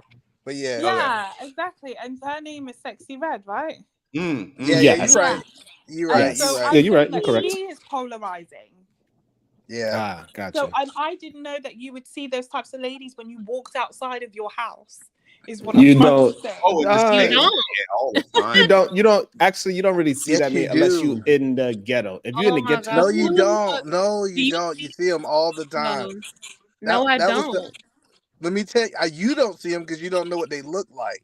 See, the one thing that I have learned that on YouTube is a lot of women who think they ain't this figure Kevin Samuels would have a conversation with everybody who thought they wasn't this woman, and at the end of the conversation, the same result, same type of person. So I Are don't we think talking that about the personality or the outwardly like representation? Because I don't see her outwardly representation everywhere. I don't. So hold Yeah, on, you don't. so hold on. When y'all say y'all, so y'all telling me when y'all go outside, y'all don't see women with red hair, pink hair, purple Blue, hair. Y'all don't purple. see that They're at mainly. all. You want me to be honest? Yes, but they're mainly white. Checking in any hotel in Houston. Yeah, Jalen, you of all Yeah. people should be like the most experienced as far as seeing these things. Because don't you live in Texas? Me? Yeah, I thought you Yeah. lived in I Texas. live Yeah, in Texas. However, you don't see that. I don't listen. I'm not when I go to the mall, I don't see a fucking sexy red walking in the mall usually. No, I don't. It's not as often as you think. Now, if you in a strip club, if you go to a hookah bar, if that's all you go to, sure. But if I'm going to a museum, I'm not going to see a fucking sexy red in the motherfucking museum. I don't go to places like that. I agree. So So no, I don't see it. this goes to like what we were talking about earlier, Chaz, is that the things that you are into, you're gonna start to recognize those things more and more. So that's probably the reason I'll why give you either that. man I'll give you sees that. sexy reds all over the place because he's possibly into that. Hey, look. boss you. man, eat a man, I boss take. man. You got something you want to share with us, eat a man, boss man? Yeah, first I got to And respond Damien, to. since he said they're all up in the hotels, what Hold you on, got something to say, Damien? Don't Yeah, put hold on one look, hold on a second. second. I live in Texas. I live in Texas, and I was recently in Houston. Mm. My company booked me a room at the Sheraton downtown, and 3 of the women there had one had blue. The one who checked me in had blue braids. Go ahead. Another one had red braids, and another one had white braids. It was like the 4th of Was July. it? Oh damn! I was just about to ask. But go ahead, either man. Go ahead, get your thought out, E. Tell us about how you I'm like not dissing the them, sexy but red they look. were just saying it's just a fact. I'm just saying. So he I said think the that. Sheraton downtown. Yeah, Brooke y'all going to Hollow? give either man some respect here. Y'all going to either man I'm every so time he try sorry, to either talk. man, but I'm just Let the trying to. man I'm talk. just trying to Let me find the clarify. exact with one. I Damien. got my expense. I expensed it. Hold on. Let me pull up the Yeah. thing. Please find it for me. Jalen, Thank you not so you much. about to call the Sheraton downtown and ask if there's 3 I'm not blue-headed about to women. call. Not you. Okay. If It's you Sheraton went to a Houston specific- at Sheraton Houston off of John F. Kennedy Boulevard. Sheraton North Houston. All right, I might be wrong. I might be That's phone wrong, number. I might. Sir, you stayed near Bush Watch somebody go do a Intercontinental. check, a fact You gonna check. see Watch. everybody up in there. Now, if you would have went to downtown Houston, it probably would have been a better site. But You're you right. I stayed usually near stay at the George Bush. Magnolia. I usually Thank stay at the you. Magnolia, and I it's very represented professional. Houston so bad. So All right, go Jalen, ahead. wait. Go ahead. We don't know Houston. Hold on, so let kinda either give- man. Hold on, let either man He get his hasn't words talked out. yet. You get his thing in. Sorry, Go man. I ahead, just E, took man. your spot, but that pissed me. Okay, it triggered you. Go ahead, E. Go ahead. All Let right. us know, E. So first of all, I believe that I am the most traveled on this panel. I've been to 41 For work. countries. Hold on. Why would you say that? I was in the military. Wait, I knew it was gonna You trigger see y'all. what Let you're me at seeing. least You see what you did? All right, tell you what I'm before you talking finish, about. either man, have you been to over 41 countries? No. Let me tell you what I'm Okay. talking about. For work, I'm typically on an airplane 4 or 5 times a month in the United States. So Okay, I'm fair not enough. talking outside of the United States. For work, I typically travel 4 to 5 times a month in different cities. That's why I'm typically popping up in people's cities. And it's almost like that thing when you buy a black car. Like when I bought my first Avalanche, I never seen them. But when I knew that it was avalanches out there, I saw avalanches everywhere. Mhm. Every time I turned my head, I was like, dang, how do so many people got black avalanches? And I think it's just once you become aware of what it looks like, you will see it all the time. Yeah. That's I agree. That's fair. Yeah, because you're not literally like memorizing every single car you see. You know what I mean? Until when you see your car, then you start seeing that shit everywhere. There's Or got the to be color a of your name car. for it. Huh? Why Or are the you color of your memorizing car. reds? They should be not even a blip in your mind. Oh wow, she dressed like Sexy Red today. Okay, bye. Like I'm not really thinking about a woman who's dressed scantily clad. She's dressing scantily clad. I can answer your question. Every day when you walk outside of your house. Hold on, I can answer your question. I can truthfully and honestly, when I first came into this space, I was a little delusional. I thought that it was all good women out there. I thought it was no bad women out there. Like when I first heard of Kevin Samuels, I was like, he's crazy. It can't be this many women walking around looking with I didn't like a woman with red hair can walk right in front of me and I didn't see her because I was so delusional that it didn't exist. If we have painted in our mind that these people don't exist, we're not going to see them. And then that's not. So the only problem I have with this, the only problem I have with what you're saying, Edith, man, is this. Hold on, I got you. Is that when you said you bought an avalanche, you started noticing more avalanches. So my question to you, since you started noticing more Sexy Reds, did you purchase a Sexy Red? Nope. I can tell you what happened. What happened was when I started talking to men from a business level and we was talking about marriage, they started telling me about the type of women that they was interacting with. Like I'm married to an Asian woman. Let's call it Sexy Red is the farthest away that I done went. Okay, so that would give me more inclined to think that you possibly have ventured around the corner and purchased. You're so messy, Sharon. No. He's being honest because if you don't like this type of woman, they're repulsive to you. Why do you care that they exist? They shouldn't exist. It's not. I'm thinking if I heard E correctly, he said he didn't really know until he came into the manosphere because, most of the times, that's what most of the topics are about. To be fair, yeah, right. And once your eyes are open to it, you can either pay attention to it or not give a fuck that it exists. He chose to pay entertaining and heighten his senses. You're right, but I mean, it's entertaining. To his point, though, we do spend a lot of time in these spaces. You know what I'm saying? So even sometimes, even if you're not necessarily on a panel, a lot of people have it in the background while they're doing work and stuff like that, depending on what you're into, So we hear about Also, I'm saying, Chaz, is that when you to Central Park, certain parts of the Central Park, you go from the 50s to the 60s, you're not gonna see no Sexy Reds. But you go from 60s to the 100s in Central Park, you might see a Sexy Red. That's what I'm saying. Yeah, I can agree with that. But no, to E-Man's point, because I was listening to what he was saying, I just think he's more cognizant of it just because it's a lot of the conversational topics. This girl did this girl did that, this girl did this girl did that. They're usually the same prototype. So just a quick question. So when you guys were talking about hair color, because you mentioned you might see red hair, white hair, blue hair, whatever. Is that because I live around a lot of hipsters, right? And hipsters have those kinds of hair colors. Are you saying that they're like Sexy Reds? I don't get it. Or is it just because they're black women that they're like Sexy Red? No, when we say transcendent, something when we see stuff like green, right now, matter of fact, there's a woman walking in front of me right now, and I spend time in the hood. Let me go ahead and say that, right? I know a lot of people think I'm not in the trenches, but I'm in the hood right now. I knew it. I told you. Listen. Hey, Chad, you let him talk long enough. I told you. Damn it, Listen, I do spend time in the hood, right? I do a lot of outreach in the hood, right? So yes, I do see it in the hood, but what really caught me off guard is when I seen it in the airports. What really caught me off guard is when I was in these rich neighborhoods and I started seeing that too.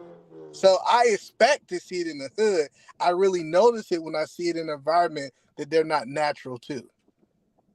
So are you talking about all races of women, or are you talking about specifically black? Yeah, I think all races of women can be Sexy Reds. I don't think it's a black thing. When you see, so that's better. Okay, so now we can understand you. Now we can understand you. Now. I think that's a cop out. I think that's a cop out. The lady's still gonna have a problem, even if he answers the right way. No, because that's a made up. That's not what you actually think. That is an answer that you're giving. That is a palatable answer. So now, how Like you tell the man it's how true. he It's a think? palatable answer because you're around two black women, and you don't want to say that that black women who wear those types of hairstyles are sexy red types more so than hipsters. Are you trying Well, to deny that? I'm not around hipsters. That's your thing. I'm not. Well, yeah, I It's live no, in the That's what. countryside No, hold now, on, but I did but I lived in hold London. on. So I what was Leah's around saying, I got you, Leah. So what Leah's saying when she say hipster, she is saying sexy red because she's from the UK. So the lingo is a little bit different, but the hipster to her is the sexy red. No, the hipster is the hipster with the dreads. You know, the white people. yeah, I thought she was talking about like hippies. What we Yeah, call that's what I'm hippies. talking about. So, Yeah. like, if you go to like, you know, Peckham or Brixton or anything like that, it's all gentrified now, and it's hipsters that live there. It's like a rich area. Like, Yeah. hipsters live there. I lived in Portobello, and Portobello is really wealthy, and they have hipsters there. They have celebrities there. They have all types. All right, so So I'm that's what I'm against. saying. So how come Yeah, those yeah. aren't I'm not. sexy I'm not reds, but if knocking you what go you. to the ghetto, it's sexy red? Like, stop it. No. What I'm saying is that I believe that Sexy Red is so influential that she's actually influenced people outside of the hood. Like if a black dude go to the hood and see a hood woman, he expects to see that.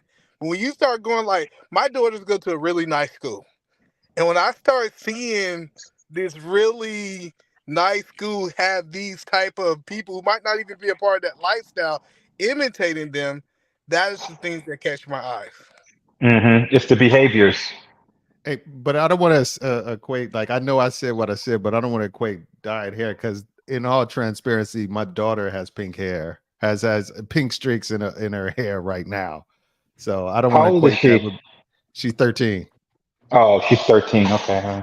So I don't Yeah, want to equate that with it in but sexy I red. dye Like a my lot of hair. times, I it's, mean, like it's hair dye. I get what you're Hair saying, dye. but if your daughter was 25 and she still had pink streaks, I'm just saying we might look at her as she is part of the stereotype. We can be wrong.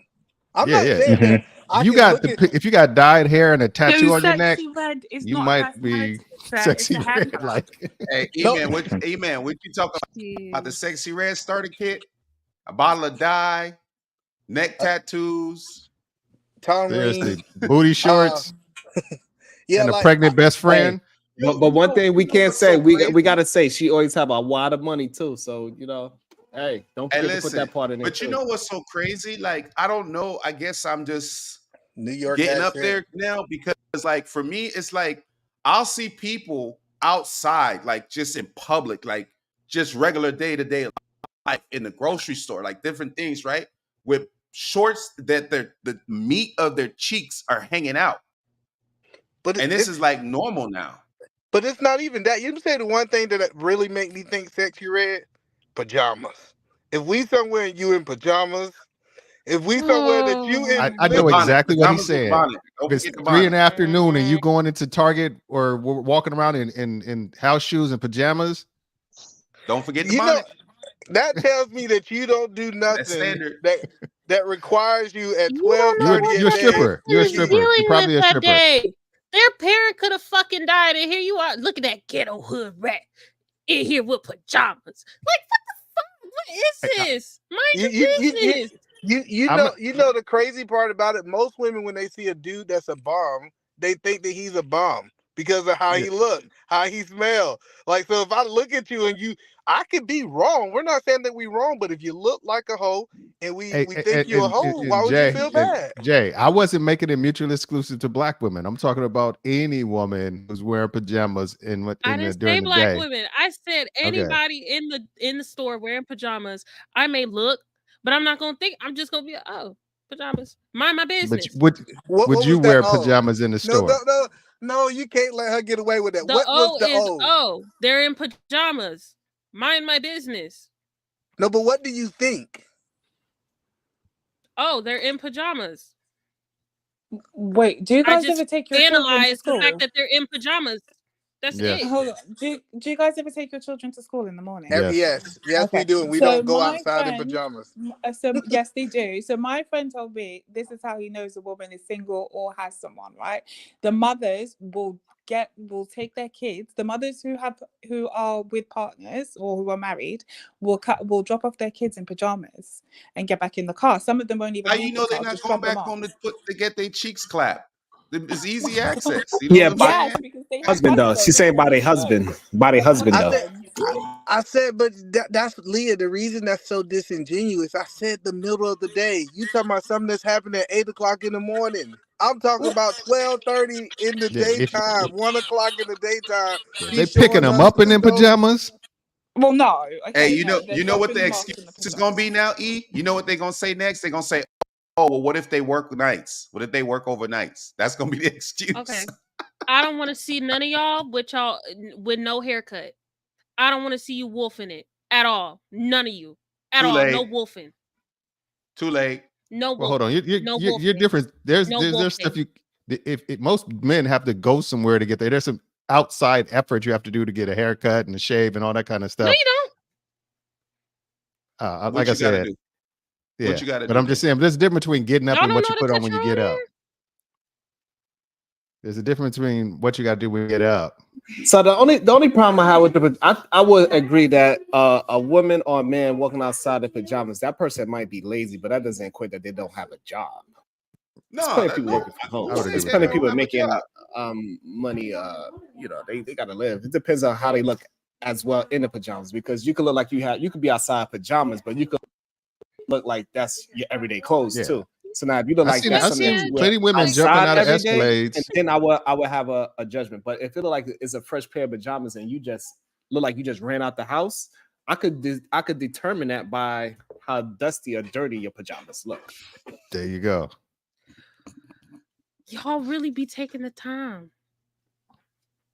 I got a mission when I go into the grocery store. I don't be just looking at everybody. I just Come get on my now. shit.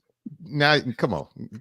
Keep it funky. Everybody look at everybody in the grocery stores and stuff like that. Everybody don't. judge Just everybody. human nature to notice people that are you know what it is? If it's outside of the norm, you notice it more. You are automatically drawn to the things outside the norm. Like if everybody came in wearing a sweatshirt and jeans, and then one person came in wearing a fucking tutu, you'd be like, what the fuck is she doing in a tutu? You know? Exactly. Because it's out of the norm. You're designed to recognize things that are away from the norm, that are outside of it. That's a protection thing we had to recognize. So are you looking breaks at and somebody? patterns. Are you analyzing a person up and down when they wear gym clothes to the grocery store? No. Why not? Because they could be going to or from the gym Okay. at any time of day. So with PJs, it could operate in the same way, and yet you You going to or from the bed at any time in the day? listen. Who knows what they're literally? Who knows? Who knows? But it's uncommon. see, It's uncommon. If it was happening all the time, would normalize it, and then people wouldn't trip off of it. The reason why people normalize it, the reason why people recognize it, because it's a one-off to see Right. somebody in pajamas in the middle of the day. You said it better than I could have, because I'm about to say, because like obviously, like if you're like in pajamas, most people think you put some effort. Now, understanding going to the gym and either going to or going from the gym, or picking up your kid in gym clothes or dropping them off, because it's like, oh, okay, I'm gonna drop them off, and then from there I'm gonna go to the gym, or I just got from the gym, I'm gonna come pick up my kid from school or whatever, blah blah blah. That's understandable, you know what I mean? But like the pajamas thing, it's kind of like, I don't know, like it's just, to me, it just, and again, you could be right though, Jay. You could be right. Some people, you know what I'm saying, they could be having a bad day. Somebody, they lost someone, whatever. But Easy. it's just Easy not, says y'all better be dressed like the Monopoly man when I see y'all come up on these panels. I mean, Sharon would tell you, I'm usually dressed pretty similar to the way he dressed. Yeah, but when you at home, but let me start having some, because I don't have no problem getting dressed. I got plenty of clothes and stuff every goddamn day, even if I don't have nowhere to go. Goddamn it. For seriously, I can get in full effect mode too now if I need to. Yeah, exactly. No, but see, here's the thing though, Jay. Me with a good time. Even dudes that be wearing bonnets and stuff, they be getting clowned on the panels. You've seen that before, haven't you? Yeah. Yeah. Do-rags? They get clowned on the panels when men wear bonnets. I didn't even know men wore I bonnets. call out do-rags you all the said time. bonnet. Do-rags. Yes, I Yeah. call those And the out all reason, the time. and Jay, the reason I'm not cammed up is because my kids are actually home for break, and it's easy. And I keep my kids off of these spaces, and they come in and they ask for paper out my office, or they come in and ask for stuff. So it's easier for me to just mute as opposed to mute and turn the camera off at the same time. Yeah, no, I get it. I stay off cam because I'm a catfish. You know, it's fine. I What? stay off cam because I'm fat right now. So. It's the truth. You got a bonnet on, Jay? Is that why you don't want to cam up? You got a bonnet? You got your No, purple I don't have bonnet, a bonnet on. No. Do you wear a bonnet to bed? It depends on the hairstyle. If my hair is If you had shorter, to I'll think wear about it, more the like a answer is scarf. yes. If my hair is longer, I'll wear a It's bonnet okay. to bed. I wear a do-rag when I go to bed. Yeah. I just put my hair up in a ponytail because a bonnet That's keeps it? the size of my hair. Like, you know, like if you wear like bonnets or like headscarves or something like that, it's not good for your hair. You're supposed to wear a satin one so you can Or a breathe. silk pillow, right? No, you have a silk pillow. Yeah, or a silk pillow. Yeah. Those things too Yeah, I know about goddamn slippery though. Goddamn it, you be just face be just sliding. Slippery. Goddamn How's pillow. your face like? No, those are silk cool pillow because I ain't have for a you, silk pillow. The silk pillow No, I for have the a silk ladies. pillow. There's nice. Too much lubricant on your Yeah. pillow. Now, You if know how much you're- it is to dry clean a silk pillow when you after Yeah, you're done you with just the coverage? yes. You can Yeah, Damon, you cold just wash it, you pay it. You just pay it. Yes. Yeah. Listen, Listen, Sharon, man, the that silk silk, pillow them not things are too supposed to damn. be for you. silk Mr. Ronnie pillows, Rebel, the not silk silk, pillows for the silk missus, not for you. pillowcases. You don't need to be putting your head on no damn silk pillow, bro. What is that? Do you see how smooth my skin is? That's why it is the way it is. That's why they Okay. asked me yesterday about. That's why. You can get silk pillowcases off of Temu, I bet. Temu got Oh yeah, everything. Temu's another one that's Shout out about to to be Temu. another Amazon, man. Everybody and their mama telling me to go shop on Temu, man. I got a Hey, well, that we I had a work whole with. conversation yesterday. I don't know if you heard it, but we were saying that No, if I you shop wasn't. on No, I didn't Temu, hear that part. yeah, you can shop on Temu, but you need to have a tailor. So when whatever items you get, you need to take it to the tailor so you can tailor it for you because we understand Temu is probably, basic. Now my Temu, homeboy came to work with a team like a shirt he got off of Temu. It was a weird like kimono thing with his top on me. I'm like, bro, go take that shit, go home and he just I'm like, what the Man, fuck are you you doing? gotta watch bro? out. Your credit card information gonna be in Saudi Arabia somewhere. You don't even know. Yeah. I mean, you at gotta this be, point, any company has that capability. yeah. But keep your money You under a just need mattress. you just need to set up temporary credit card numbers. It's a layer of protection, so you can set up a Oh yeah, I temporary have that with card Capital using One. your regular one. Yep. Yeah, Temu about to be the next like Amazon joint. You know what I'm saying? Temu's finna, yeah. Because everybody and their mama now know they talking about some Temu. Oh, I got this off Temu. I got this mug off Temu and all this other type stuff. So Listen, Temu is for the hustlers. They got scammers on Temu. I saw a pair of J's for $5 on Temu. No lie. You're lying. You're lying. At hey, this listen, point. if you think See, now I that gotta you go on Temu and look. Goddamn, he ain't T-Pain lying. on He not T-Pain's lying. like a little show that he has on his YouTube channel. He does a Temu haul once a week where he just order things from Temu and just opens it up and tries it out, like watches. Damn, they got and these Nike hats, shoes for stuff. $22 on Temu. listen, if you are fool enough to think you gonna out hustle sneakerheads that do this and know all the sites and figure that you got the plug, Oh, you deserve to get your money took. they got off-brand Yeezys. Not Yeezys, Yeezys on Temu. I've never seen a pair of Jordans for $5, bro, ever in life. Not even the Team Jordans. Jordan stuff. Never Those seen a are pair of Jordans. Shaqs. I've never seen a pair of Shaqs for $5. They Hey, got a whole Shaqs is Android different, though. smartphone on Temu. Hey, Yeah, listen. Hey, that's not a smartphone. That's a GED phone. He said you deserve to get your money took. Hey, Aubrey, you Oh never my seen God. the Shacks, they used to have the Shacks and Payless, bro. Like Shacks for $5, that I could see that. Wait, is there a But Temu stock yet? I Nah, might as well invest they've in never Temu. been. They've never been $5. I've well, I seen the mean, yeah, Shaq. they never been I've seen the $5, Shaq. but who's buying Shaq sneakers, bro?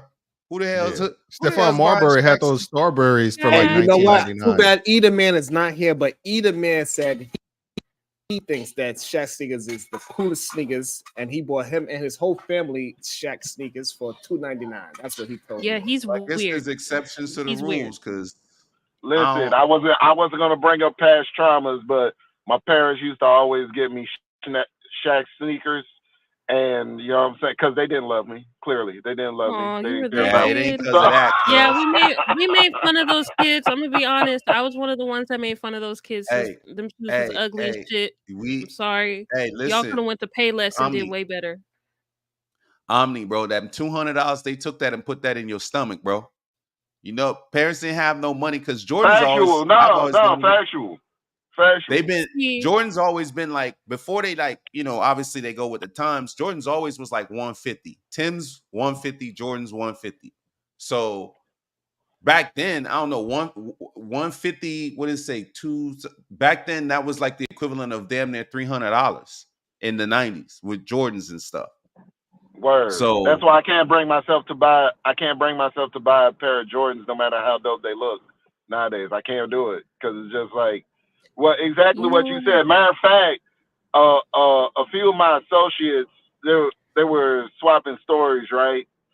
And they were talking about their life experience, and the ones that used to be fly in school, they never had anything to eat growing up. They never had anything to eat.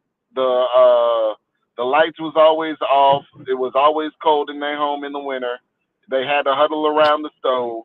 That was the ones that was the flyest kids in school. The ones that had on the lamest clothes had come from good homes, had great upbringings, and their parents had made a lot of money. Typically. Giving your child Shaq shoes is equivalent to making your child wear light up Skechers in high school. Listen, I had me a pair of Skechers. I did Light up until I Skechers started in high working. school? No, In not the high light school? ups. Not Yeah, the that's light what I'm ups. talking about. I'm talking about the light ups. Look, you know what was crazy? When I used to see the shoes with the roller skates on the bottom, and then guys were walking around skating in the mall and stuff. I'm like, what kind of crazy shit is That this? shit was fucking fun. I had a pair of Heelys. That's different. You a lady, you know what I'm saying? I suspect like, okay, cool, little girl walking around, but like grown people walk with skate shoes, with like It was skate usually the sneakers. skater people. Look, you might you might not want to walk in the store. You might want to glide.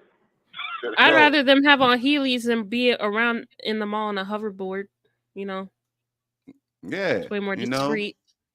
Now I don't think you could. I don't think you can wear those in the mall. I mean, I don't think you can move around in those in the mall. They probably give you a ticket for that. Like I've seen it, unfortunately. Well, like people on the little thing that look like a tire, the little tire thing in the middle, and it just it moves around and stuff. Yeah. Wait, what was that thing that people used to ride around? The hoverboards. That shit went out as fast as it came in. Everybody was like, I'm gonna remember the slap you. hoverboards?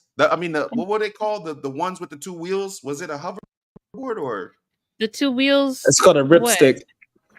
Yeah, the two things. Yeah, because a lot of them kept catching fire, and a lot of people were getting they kept catching fire, and then a lot of people were getting hurt on it because they overestimated their abilities.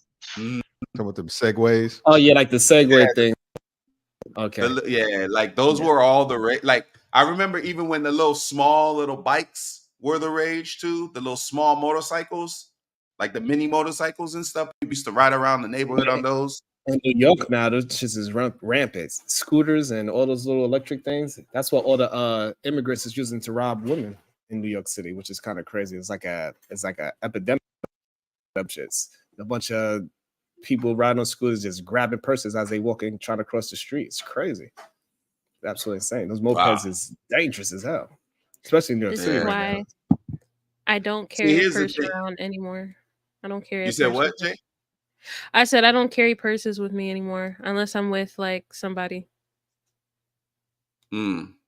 Like by myself, Some if it people can't be fit in having my pocket or purses. in my wallet, I can't bring it. And some people be having purses. So, but I know ladies be having their purses because they be having everything in there. Y'all be just having Yes. like any Period. occasion, like, Lotion. oh, I need a You need band-aid. Oh, chapstick. Here you go, babe. Oh, you my know. head hurt. Here's some Tylenol. Yeah. Yeah, but yeah, you don't really need a car in the city, but like in the South, you definitely need a car, bro. Like a New York block is not the same thing. You know what I'm saying? Y'all You could really do be 20 New complaining York about the blocks for distance, one and it's block not here. that bad. It's not that Huh? bad. The distance isn't that bad. Well, probably where you guys are, but like everything is far. Everything is far where I am. So To like, you. for What, me, is yeah, 30 hell minutes far yeah, to you? everything is far. Is 30 minutes far for you? To me, to Yeah, get that's to like like a 30 spot, miles. yeah, that's far. I That's mean, not no, that she bad. talking about walking. No, You I'm talking talking about about walking. driving. Driving. No, driving, I have to drive everywhere. So I'm used to that. Like I have to drive everywhere because the buses are just like horrible. Like the bus transportation system shit is very horrible. You know what I'm saying? Up north is different. You know what I'm saying? But here it's like really I'm horrible. just So biased. I don't like the it's East hard. Coast. I'm sorry. Don't fight me. What you mean you don't like the East Coast? What's wrong with the East Coast? It's not my preference. Who Because did of what what? to you that's from the East Coast? Yeah, what happened to you? Explain. Who Nobody. hurt you? I like that. No one. It's just not my type of environment. I'll put it that way. Well, Now the it's West too much Coast, love and it's too much that's support. different. Because that's what we do over here in New York. We support and love each other. We just do it in a very aggressive way. Shit. Yeah, I can't get with That's that. cap, I bro, can't for be. somebody that don't know better, bro. Y'all aggressive as fuck.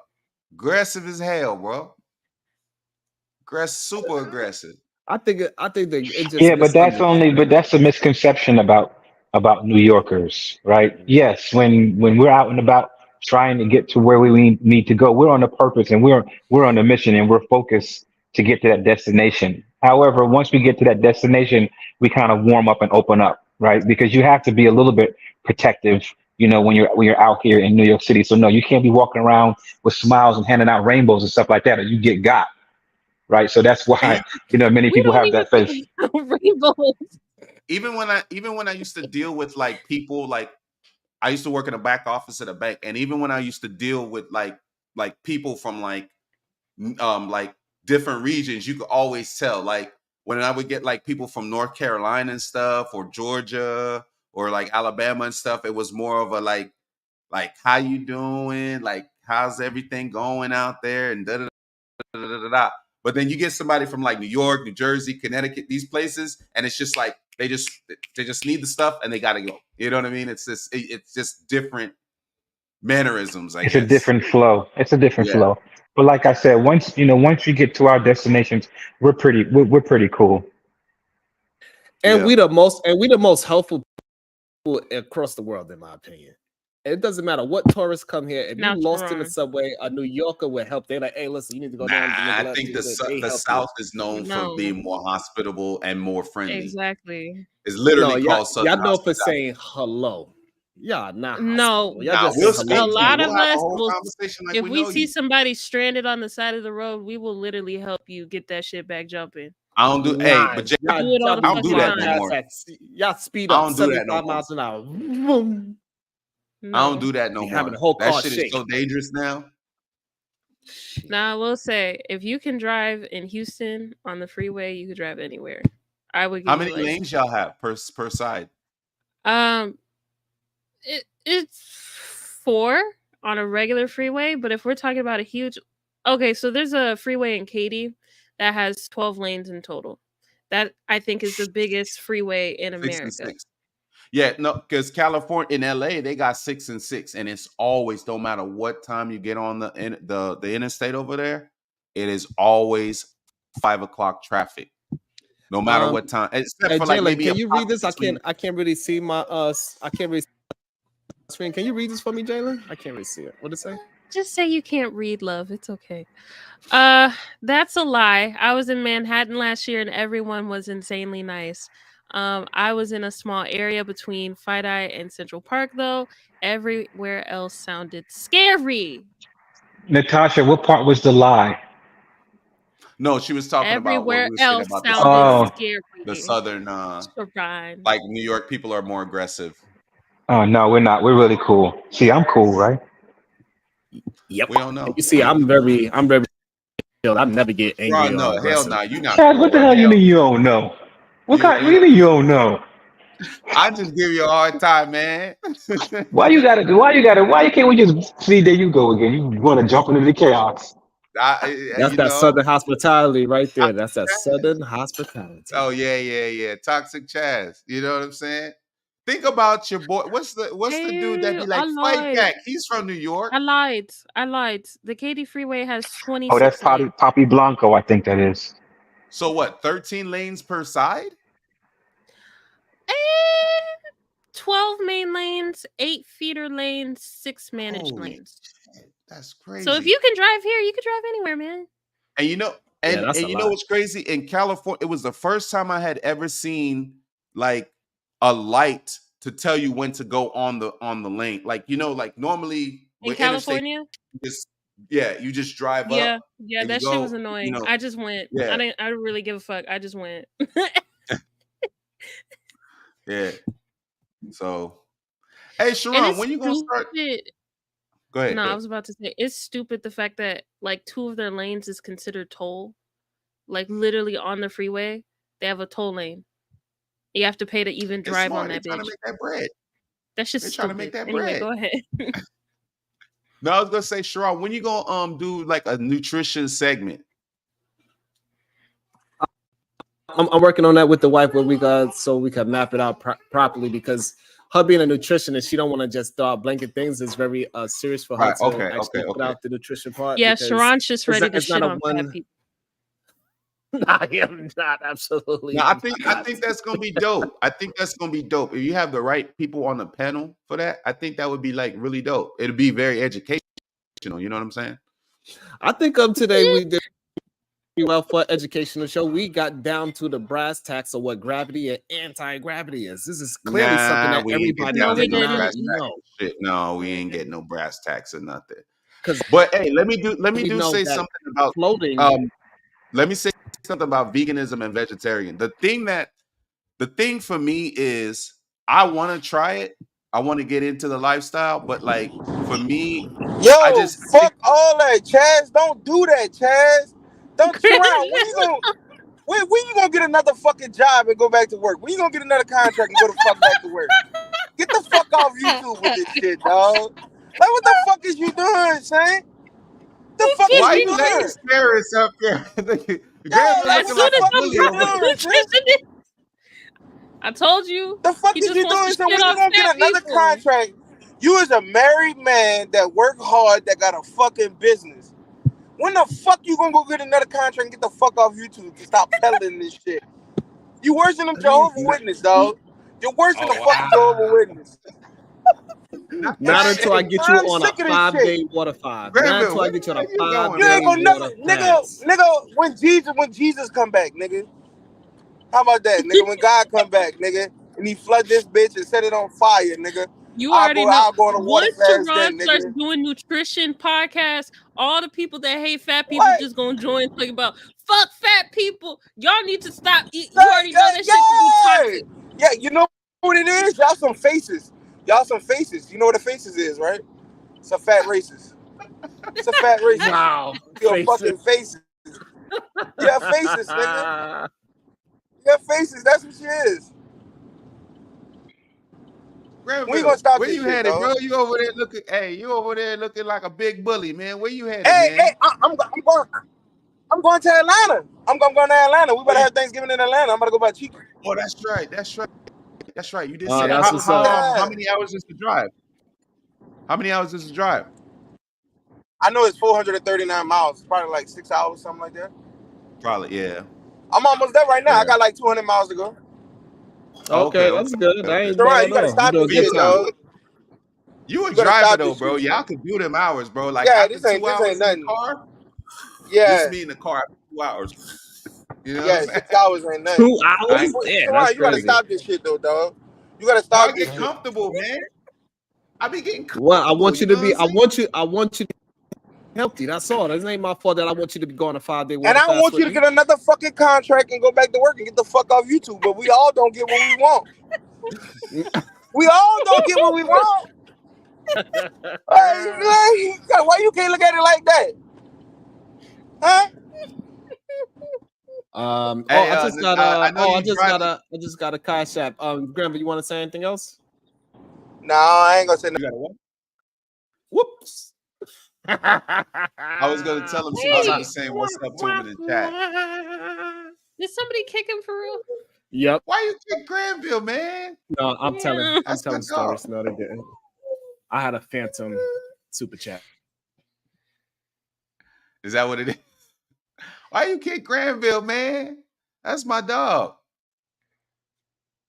Free Granville. Free Granville. Free Granville. Hey, Sharon, you know you can't, your camera There can't you fake go. it. We can pretty much Nigga, you say lied to me? Yes, I did. You lied, nigga. You now you know you want survival. Cause I'm about to say, don't nobody got the balls to kick me out because they know what I'm gonna do. They know what I'm gonna do. Hey, you see what he said about how much, motherfucker? How much? Motherfucker, I got you now. I bet you won't have another fucking conversation till you get a contract on YouTube now, nigga. How about that?